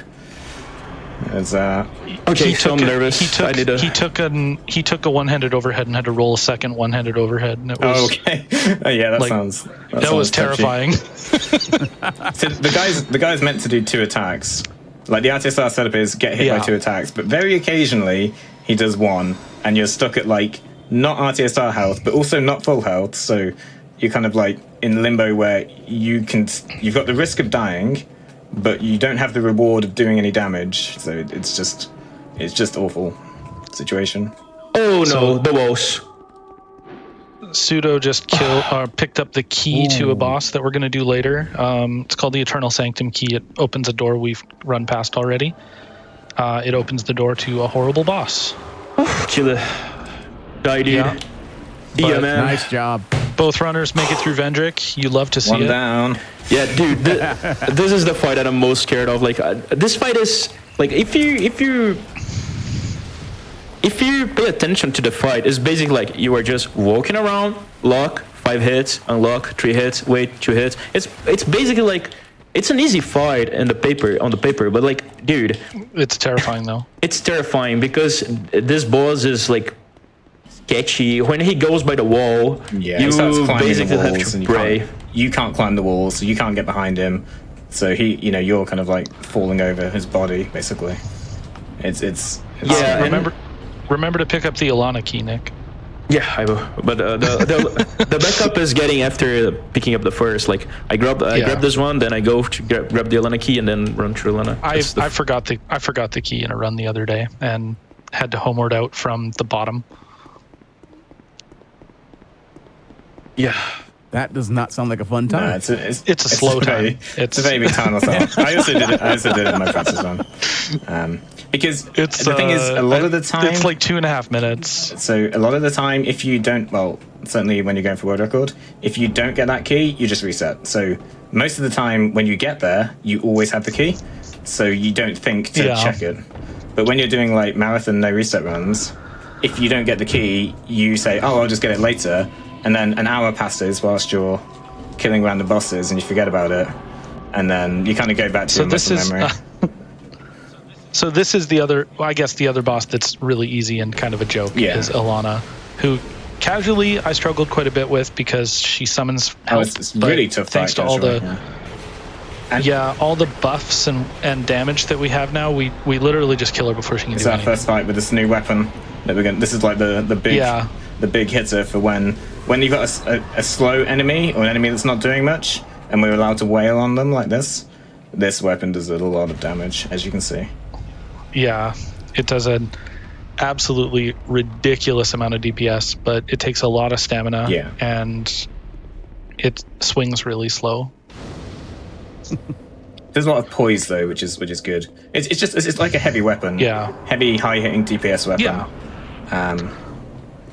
But you only use it for what, 4 or 5 bosses at most. Some people use it for some bosses that, other people use the rapier for. But everybody uses it for these 2 bosses.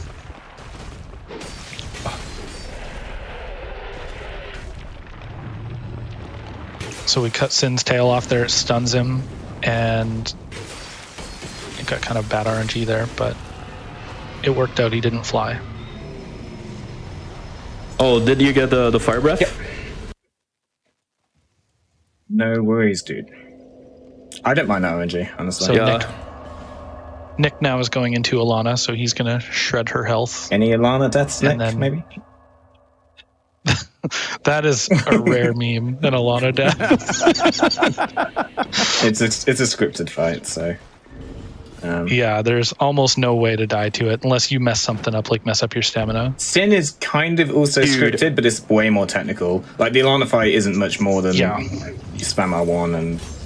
Well, I mean, that's pretty much it. I once lost a boss's run because I forgot to go to Macduff, and I got like my head iron twin blade plus nor with nothing, doing like no damage at all, and I was like, dude, what is happening here? Oh, it's awful. Yeah. I once lost a run to Alana because I forgot to bright bug outside of her door. Yeah, so I've done that as well. Yeah, just walked in and you do the full combo and she lives with like 15% HP. And then someone kills you. Then she summons people and you die.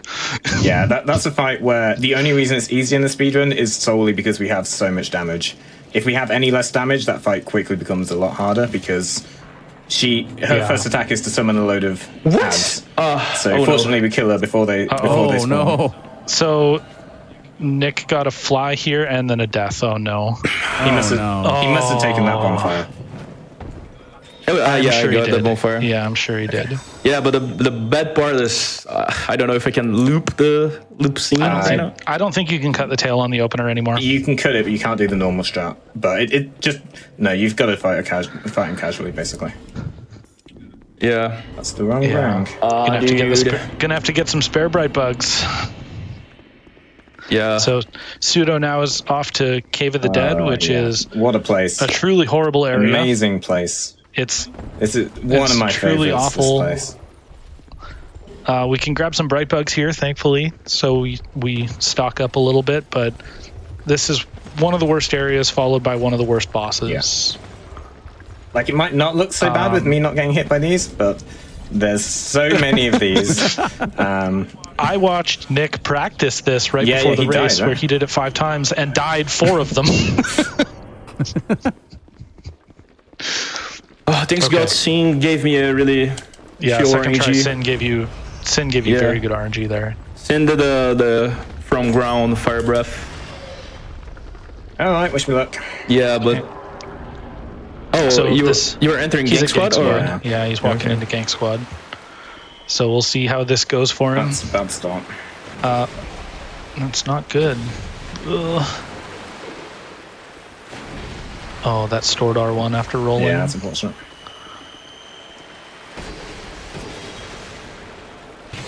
Oh, dude, I equipped Silver Serpent Ring after Sand.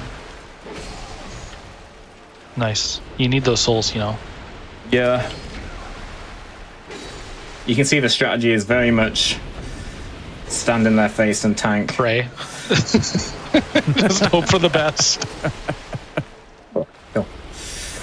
It's fine. Could be worse. We didn't die. Could be worse. You can die really easily there because the dude, one of them can get you bleeding and dead, and the other one can backstab you and kill you. The other one can shoot you in the head with an arrow. They all have essentially completely random RNG. Like we don't have any strategy for this fight at all. It's just no. It's just go in, see what happens, see if they give you any free shots. If you do, take them. Try not to get hit as many times. The Havel guy, the big armored one, if he backstabs you at full HP with a bread bug, you still die. You need, I think it's like 55 vigor. You can survive it, but not only 46 vigor, unfortunately, which is very high. No, you get one shot through a bright bug. So that's why you kind of saw me like panic roll and do that R1 when he was behind me, because as soon as he starts the backstab animation, that's the end of the fight. So I was like, no, you always want to have them, in front of you. I guess that's kind of like a strategy, but it's not a very advanced one. But that's the way. So we're now. Pseudo is at the what I think are the two hardest bosses in the game, and they come back to back. Yeah, I think so as well. So we're gonna fight a DLC boss while it's invisible. We're gonna fight a big cat that's invisible. That's gonna be the first stop here. And it's just a fight that you have to get good at by doing it. And I think the first time I killed Invisava, it took me like 30 tries. Yeah, this is probably the highest like skill ceiling fight in the run. This or the next one. Because we're doing them in the way that you're not meant to do it like this. So there's an item in this DLC that you can go and get that will make the boss able to be seen, and it's still a hard boss even when you can see her. Like, she's a DLC boss, DLC damage and defenses and stuff, like and health and defenses, and so it's like a difficult boss when you can see her, and now you have to do it without seeing her, and it's very challenging.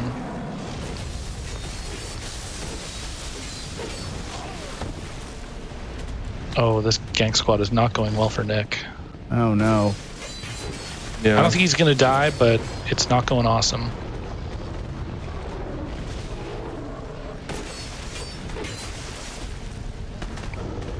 Okay, that's fine. No death. That's by far the most important thing, is not dying. Yeah, it was an okay fight. Not the best, not the worst. Pseudo is doing okay on Ava here. Anytime you're fighting a boss like this and in a race and you don't die, you have to kind of count that as a win. Yeah. One down. Yeah. So take those. Not bad actually. I'm only losing. That was pretty okay. Yeah, I'm only losing 15 seconds on what is probably a Distortion's gold. So, but didn't die. So that fight. The thing is, no doubt. The problem with Ava, and the reason why it takes so long to learn, is that you can see. Yeah, you can't see. But if the fight goes bad, then your buffs run out, and you're just dead. Like once it starts going badly, it snowballs completely out of control if you're not ready for it. So if you don't like pre-second buff and stuff, hits like she hits like an absolute truck. Is it worth it to just take the L there? What do you mean? Like die? How do you mean? Yeah. No, if you die, the boss is still there. We have to kill her. I meant like if you like get your buffs back or whatever. Like. Oh right. No, you don't get your buffs back either. You lose them forever. Okay. So it's really bad. So like it's only bad. Is, like there's no good thing about it. The worst part is that it costs, like, you use a bright bug and you use mushrooms, and those are consumables. You use them once and they go away, and you have a limited amount of them. So this is the other hard part. It's doing Burnt Ivory King, but first he has to do the Burnt Ivory King soldiers, which is also difficult. This is the kind of like multiplayer design that we're doing by ourselves, and this is not going very well. And this is another fight that you do not want to spiral. Yeah, so in this area in Eleum Lois, you have this white soldier here that's with you. There's actually 3 more that you can find out in the level, and they'll come into the fight with you and they'll help, and they'll seal off these portals because the enemies are spawning out of these portals. So when you do it casually, you find all 3 knights, they seal off all the portals, and then you just fight the boss. But in the speedrun, you don't find any knights. There's just the one that it starts with. And so it only seals off 1 portal. So while you actually fight the boss, more enemies are spawning. This is really good health for going into the fight. That was my bright. The problem is now that was so bad that my bright bow is going to run out for phase 2, which means phase 2 is going to be even scarier. Guys, I've been trying to not bright bug for the first phase and only bright bug for the boss, but that's scary too. I think Nick. Guys, Nick wants some quiet. I'm not listening. Ava, please. Yeah.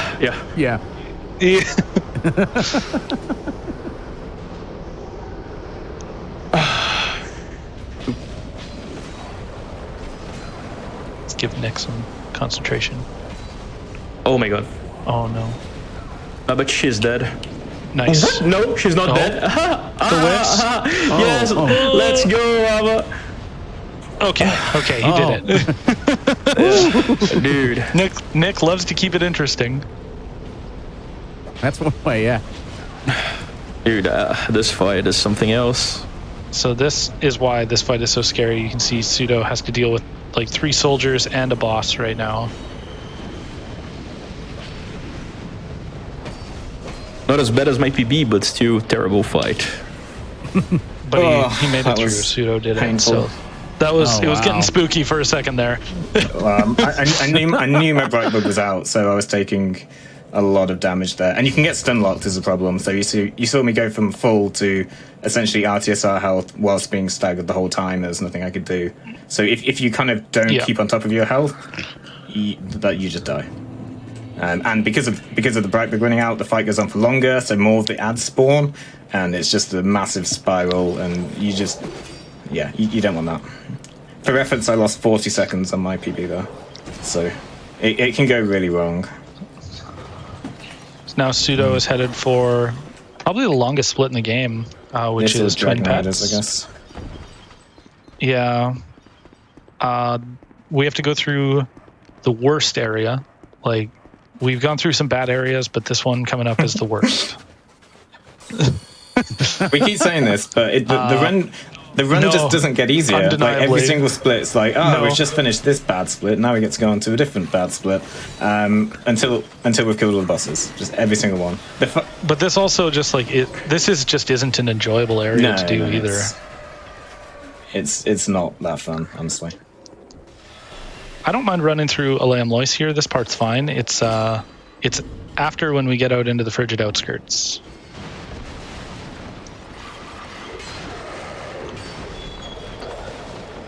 Nick is fighting his Burnt Ivory King here, and I can't tell if his soldiers are going okay. Doesn't look too bad. Could be worse, could be better, actually. I had a really bad Burnt Ivory King, Nick, so give you a chance there. My soldiers are like not fighting. Yeah. A lot of AFK soldiers. I would try to triple heal, but your health's kind of high for triple heal, but I would double heal. So a strategy we do on Burnt Ivory King is we get a load of healing going because we know we're going to get hit. So if we're low enough health entering, as Luth said earlier, as long as the health bar doesn't hit the top, we'll still heal. So we get some big heals going from really low HP, so that we get hit during the fight as expected, and then it kind of heals us like for a longer period of time, just to keep our health as high as possible during getting hit. Oh, jeez. Nick's taking a couple more hits, I think, than he means to. Oh, man, that was scary. Oh. Dead? Not quite. Not yet. like 1 HP, but A not death dead. here would really put my mind at ease, Nick, if you're feeling generous. Any Burnt Ivory King deaths? Yeah. Nah, dude, I'm pitching. Yeah, Burnt Ivory King is... Yeah, I think okay. Ancient Dragon... I would probably be more annoyed at dying to Ancient Dragon than Burnt Ivory King. Oh my god, my Bright Bug ran out, Yep. dude. Oh, I'm scared. Yep. Here it comes. Uh-oh. Yeah, this I'm is actually the fight scared. spirals. The fight just starts spiraling. It's really bad. Though Pseudo is coming up on a scary part all of his own.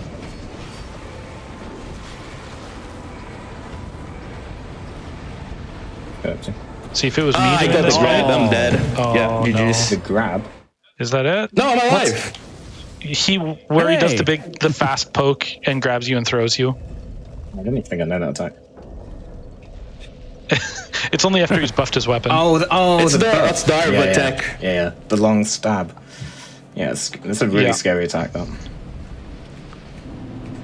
Nick Dude, lives with, like, please. 5 HP. Let me leave, dude.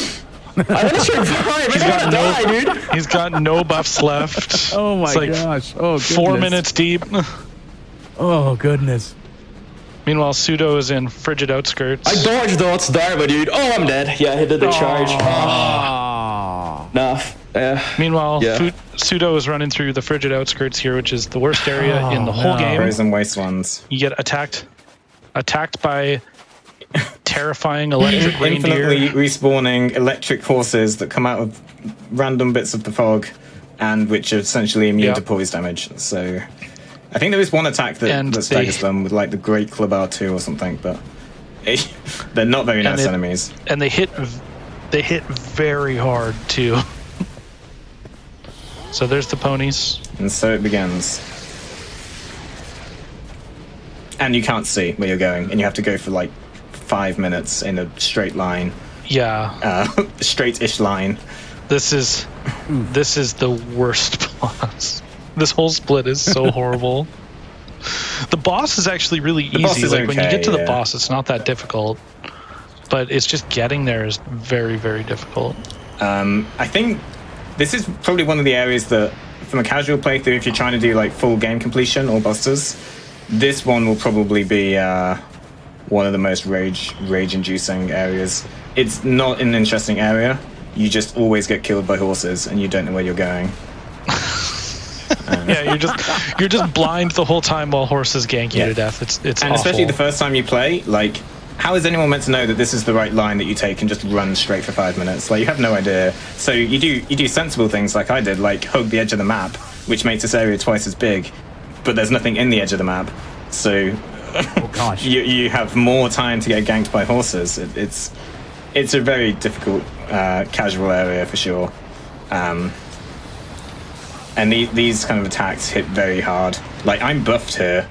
I'm buffed and I'm healing, and I'm still struggling.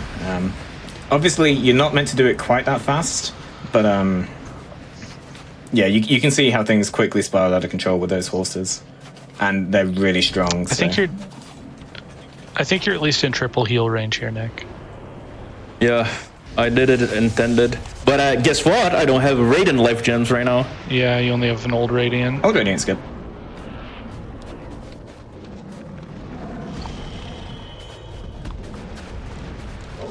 At least you can pick up a 5 Radiants on the way to Twin Pets.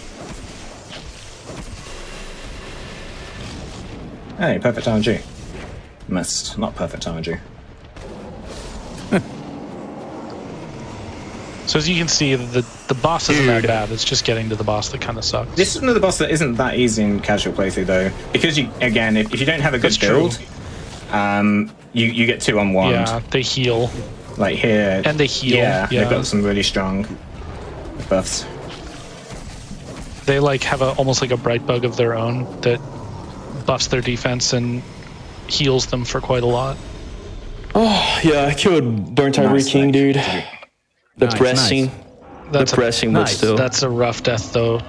I mean, Twin Pets is like a 7-minute split. Yeah, I lost 4 minutes in this split alone, dude. Yeah. This is one of the hardest. Any Toughest. forlorns at Dark Lurker dungeons? Probably. The ones at Dark Cloak Dungeons are bad because it actually prevents you continuing. So in some areas where Forlorn invades, he's kind of he's a pest. He's in your way, but if you can get around him, you can kind of keep going. In the Dark Cloak Dungeons, you can't enter the dungeon if you're invaded. But the invasion is random. So you get to the dungeon and it's like, no, sorry, you invaded. And then you just have to go back. Yeah, you just have to... and do it again. just have to use Homeward and try again. Fantastic game. Yeah. Great game, by the way. See, I think the worst deaths you can have in this run probably is Twin Pets, actually, now I think about it. That's such a long run back. Twin Pets for sure. Or it's a long run back, it's difficult. Twin Pets, Burnt King. Twin Pets and Bird Ivory King. Yeah. And I guess then Ancient Dragon, just because the fog gate's so bad in this game. Yeah. Yeah. Dude, I'm so sad about dying to Bick, man. No. I really want to watch the stream back and compare this race. Because I haven't been following it. It's been following audio. It's been a good race. It's good. It's been a good race, and it also just shows how difficult this run can be sometimes. Yeah. This game is hard. I know we could kind of sometimes make it look easy, but these are very optimized builds, and compared to a casual playthrough, and it's still very hard in some of these splits. We do have one more easy boss, which is what Pseudo is doing right now. This is an early to mid-game boss. And you just kind of kill him now, because when you come through here the first time, you don't really have a build to fight him with. It's another gank area. You don't want to be fighting lots of them. So we decide to kind of leave it and come back when we can kill him before anything else gets in the way, essentially. It does add an extra warp, though. So it's just a cleanup boss. Yeah. We come back when we've got a much better build, and Yearn there is really good, because in this game, as you saw, getting into fog gates isn't very reliable. So Yearn kind of helps you ensure that you can get in. And you sort of see, in all Souls games, that at the end of the game, there's always a cleanup boss. Yeah. Witches or whatever in DS1. Yeah, and in DS1, you do Gaping Dragon and Capra Demon pretty late, and in DS3 you do Old Demon King right at the end, and sure. So there's always a cleanup boss that you run by early in the game, but you don't have the damage or the build to make that boss easy. You just kind of get a nearby path or whatever, and then you just grab a nearby bonfire or a shortcut and just grab it then. Dude. Okay, there we go. Rough Burnt Ivory King, dude. That was the only death that that was the only moment that I was praying for not die, dude. Mm-hmm. So Nick is grabbing some safety bright bugs here, just because of a couple of deaths. He's going to be short bright bugs. So there's some here. It's a bit of a time loss to grab them, but it's more of a time loss to not have them. Yeah. Oh, wait, you only get 2. Yeah, it's only 2. How many do I need? Yeah, I'm safe. You have 3 I guess. left? I have 3 Twin Pets, you just won't have 1 for Aldia. Yeah, but that's what I use. Yeah, that's fine. I mean, you died 2 times after Sin, and I lost the Sin Bright Bug and Sin and Bick, yeah. Yeah, Burnt Ivory, yeah, sure, okay. Dude, no. not Burnt Ivory King, man. It's so the Pseudo curse. is now doing the Dark Lurker dungeons. He just finished the first one. So in each dungeon, you need to kill all the enemies and light a torch and light a... There's a sconce in each of the dungeons that you need to do. So we do it right at the end because Dark Lurker is a pretty hard boss. But he's... Honestly, in the speedrun with the build, Dark Lurker is pretty easy, but he's a difficult boss to do. He's one of the harder bosses casually. Yeah, for sure. Probably the hardest base game boss. It's also probably my favorite boss, actually, in this game. He's so much fun. I like Dark Lurker a lot.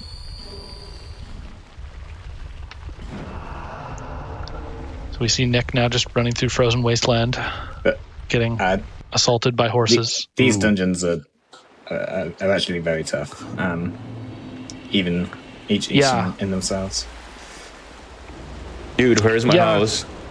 The speedrun, always makes it look easy, but these dungeons are one of the hardest parts of the game. These guys are super tanky. very Like a full combo with this. I'm lost.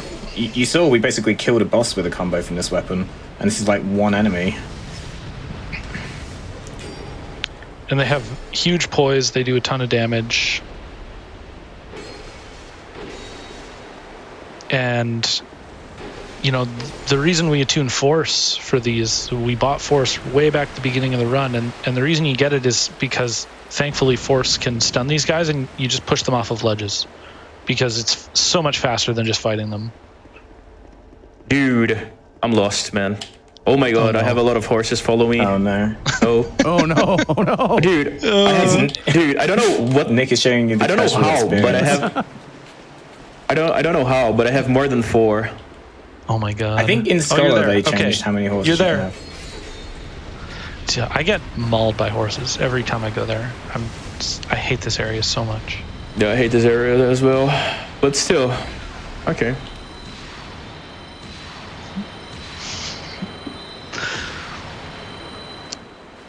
I feel like it would have been faster to just kill him Yep. with melee pseudo.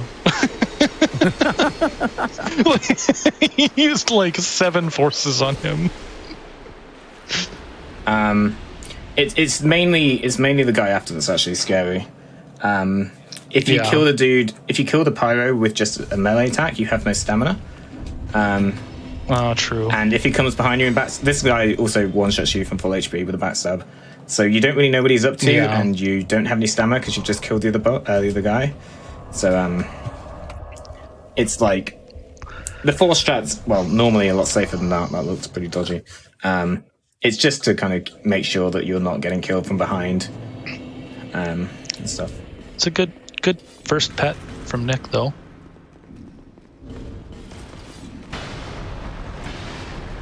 Yeah, Hopefully we Brett is get- kicking in, dude. Oh, I assume it's the same with some of the other pets that in order to pet them, You pet them with your sword. Yeah. But yeah. Yeah.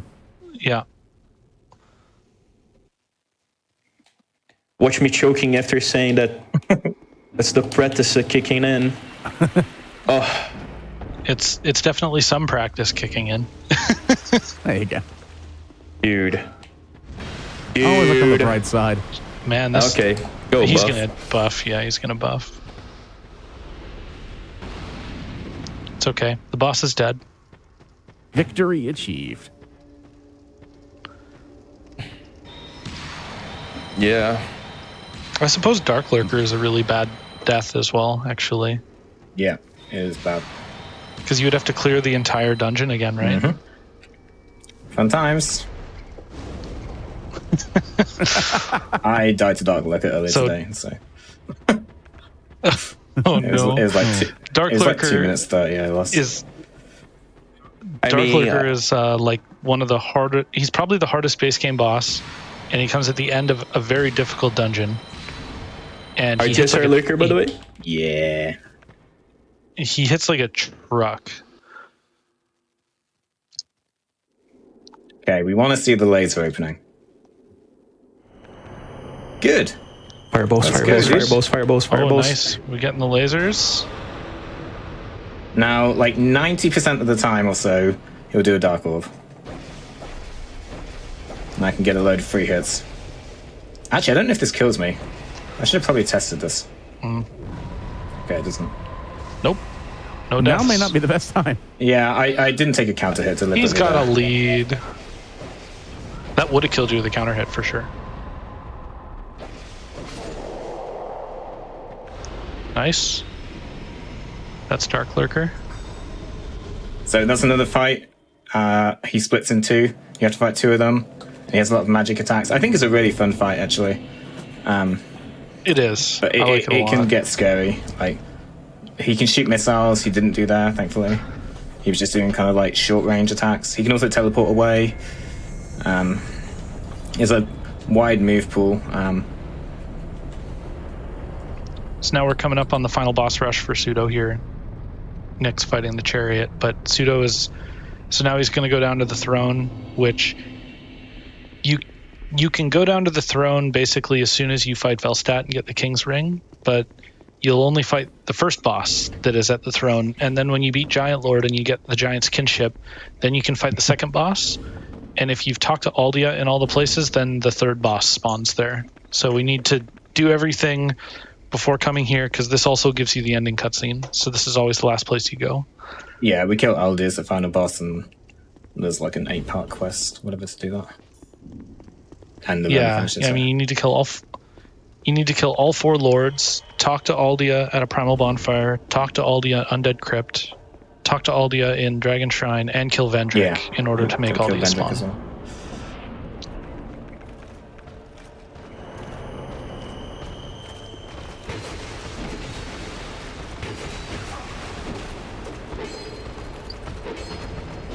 This boss can be kind of scary, the Throne Duo. If you get, they're another one of those duo bosses that can just lock you down with staggers. Thankfully, the Red Iron Twin Blade is really good at just destroying their health bars. So in any percent, this is like considered probably one of the hardest fights because you're way weaker and you don't do any damage. In all bosses, this one's really not that scary. Just because you have so much damage, they die in like 5 hits. Whereas when you can a normal build, it's like 15 hits or 7 hits. Dude. It's a lot worse. Yeah. I mean, a huge difference with all bosses is that, we come here with 46 vigor. In any percent, you come here with 18 vigor. Okay, I'm facing trouble in Dungeon 1. Uh-oh. Dungeon 1 is giving Nick problems. Oh, no. How about it? Okay, so I got a... Pseudo's fighting Nishandra. Nishandra's the last boss of any percent. That's basically the required last boss of the game, and then Aldia is the optional last boss of the game. Bad dungeon, dude. So here's Aldia spawning in. Nick is basically finishing up first dungeon here. He's just lighting the torch. Aldia can just waste your time. He's not really a difficult boss, but he has massive amounts of defense when there's fire around him. So you just have to hope to get the good attacks that put the fire out around him, and then you can't when the fire comes back, certain stuff. Yeah, like it does a ton of damage when he's on fire. Like there's a huge amount of AoE damage that it deals, but also his defense goes through the roof.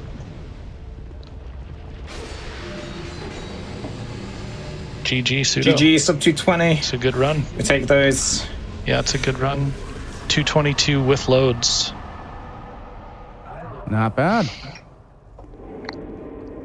So Nick is heading to Dungeon 2 now. He's going to go and... Praise for underestimate. Yeah. Hopefully good, hopefully good Dungeon RNG. Yeah. Guess I can get a stream up now. Watch. Yeah. Yeah. Let's go, dude. Any forlorns? Oh, guess what, guys? Guess what? Forlorns. Guess what? Ooh, this is scary. Okay. Oh. Yeah. So it's so fine. You can bone back, but Nick's gonna kill him. He's gonna fight him. Yo, dude. Oh, Forlorn's a PvP god. He has the NPC poise. And this is an early game forlorn, so this one's easy. But like, you consider we've got essentially the strongest build in the game, and that was still, this guy is really tough when you actually get here normally. Yeah. Yeah, there's two places he can spawn in this area. When you come here normally, the spawn that Nick got is the bad spawn. But it's still survivable. It's just in the good spawn he can't even get to you.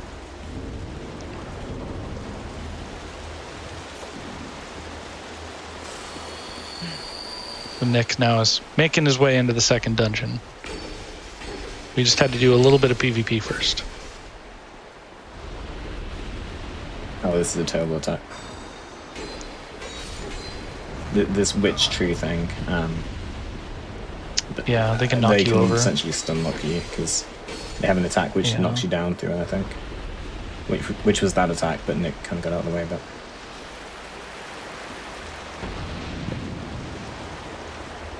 So in the meantime, Pseudo, do you have any particular shout-outs while we slowly get to the last little bit here? Not particularly. A bit of a shout-out to the Speed Souls community, which is essentially the From Software games, the Bloodborne, Demon Souls and Dark Souls speedrunning community, who've been really cool to me over the last, I guess, 6 years now that I've been speedrunning. And they're all absolutely... Dude, what is very this? welcoming. This looks scary. What is this? How'd you live? He's in the water, so it Water, takes you dude. just reduce.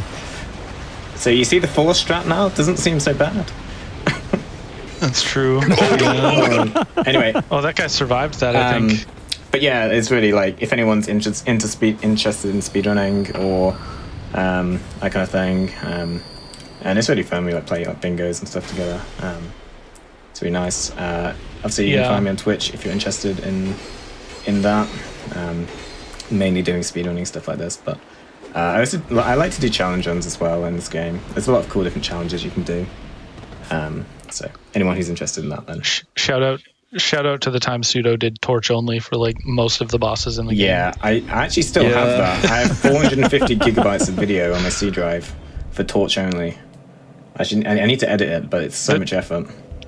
It's The torch in this game is just horrible. Like, it's not a really wieldable weapon. Yeah. It's just a consumable item that is unupgradable. it was. So like we're hitting here for, you're seeing 800, 900 damage from some of these hits. The torch hits for like 25. It's less. It's like 4 sometimes. Sometimes you don't even deal damage. sounds like you have to buff your fire damage so that you deal more than 1 damage. It's I don't want to say it was fun, but it was It was Interesting. concerning. Dude, I thought that Pseudo would go. I thought that Pseudo would quit Dark Souls 2 forever. Like, I think it was only like 37 hours total, split over a couple of streams. But that's quite challenging for a game that you've completed thousands of times, I guess. But there's a lot of different. I mean, you things got to can think do, of new ways to keep it fun. Yeah, exactly. You go insane if you do speedrunning all the time. Oh, Nick got the same RNG as me.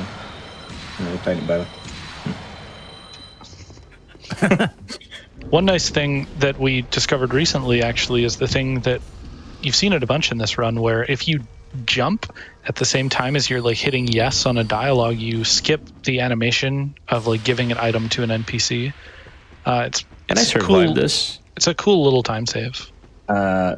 Yes. Dude, can I get RTSR with this health? I mean, you had a lot more than I had. Maybe don't take double Okay. counter hit from fire, but Oh, dude, wait a minute. it's like that. It's like that carnival game, isn't it? Where you gotta like hit the thing into the pond or whatever. Yeah. But yeah, dude, so I just hope sad. people have enjoyed That big death. this race. Showed off a decent amount of the game. He gets laser as well. Oh, let's go laser, dude. Yeah, you're definitely safe on pretty much any attack. That's, here, that's Nice. Yeah, You can you're even gonna take be a good. counter hit. Hopefully you can take. I'm pretty certain you can survive a counter here. See what Yeah, happens. so Nick got the same RNG as me here as well. Yeah, that's pretty cool. Love to see it. Yeah, it's fine. There it is. Nice RTSR. And this way we don't have to dodge that Dark Orb, which you have to kind of like get quite a long way out the way. Ooh. Okay. Oh, dude. Yeah. It's okay. 2 on maybe? 1. Oh, that was No, he's good. Okay. that was bold, Nick. Fair enough. about that 2-in-1. Yeah, that was. I mean, Yeah, wouldn't have gone for that I was myself, without but- stamina when the dude went into splitting Omega early. Yeah. I was like, dude, wait a minute, I need to charge my stamina first. Yeah, so Don't rush things when over. Dark Lurker is Is that like a BOGO sale? that a what, sorry? What? A BOGO sale. Buy one, get one. BOGO? It was, Oh, it was a buy one, in get the one. Dark Lurker fight. Just pretend I didn't say it. Let's move forward. Let's move on. So, but when he's splitting like that, you do double damage because they both have essentially collision boxes, damage boxes. Yeah. So you want to be waiting you on hit him when both he's of them at splitting, once. or him, which you can't. Yeah, do. but the dude went to the void way earlier. I was waiting for a normal attack, not the splitting. Yeah, dude. Yeah, hopefully it's been a good showcase, good race. It was very close for a long time actually, until I guess Burnt came. It was. I think it was Sin where the gap opened Oh up yeah, a little bit. Sen, yeah.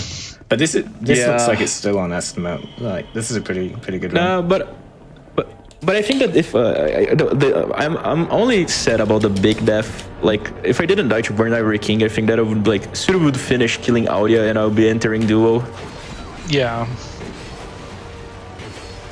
Oh, nice open. No, this is Yo, dude. still it's a damn sight better than I could do. Yeah, same. Yeah,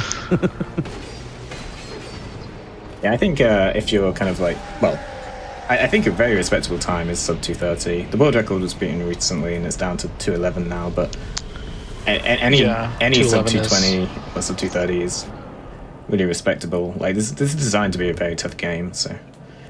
I mean, even for a marathon, setting and stuff like that, that's a great time. Yeah, exactly. Yeah. I remember watching Nick's first ever all bosses run, and I'm pretty sure it was north of 4 hours. Yeah, it's challenging. It's cool.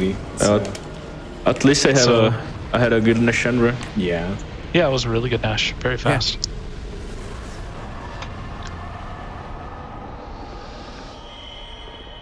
And just let us know when time is.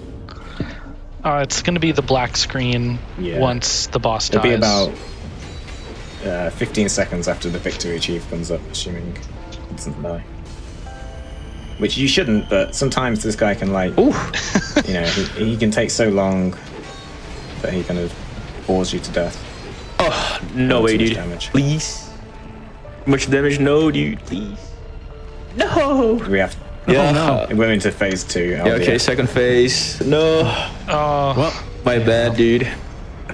well, we have a free second. Wait, are we done? No, No, okay, I didn't think 20 so. seconds. Yeah, Pseudo, if anyone was interested in wanting to know more or learning about Dark Souls 2 speedruns, where would they go?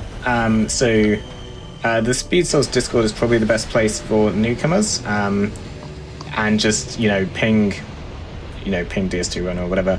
I'm in that channel. I don't have my own Discord, but you can always DM me as well. Or to be honest, any of the DS2 runners are all very welcoming in terms of answering questions. Jeff's put up video YouTube playlists on introductory routes and stuff. So yeah, or you could always ping me, or I'm sure Nick would be happy. Or anyone on that Discord, which hopefully we can link. I've been part of the community for, I would say, like a year and a half now, and they're all. It was very easy to be welcomed in. Everybody was very welcoming. All right. Well, thank you all very, very much for that amazing Dark Souls 2 race. We're going to take a small little break to stretch, get some water out, and we'll be right back with Cuphead. Stay tuned.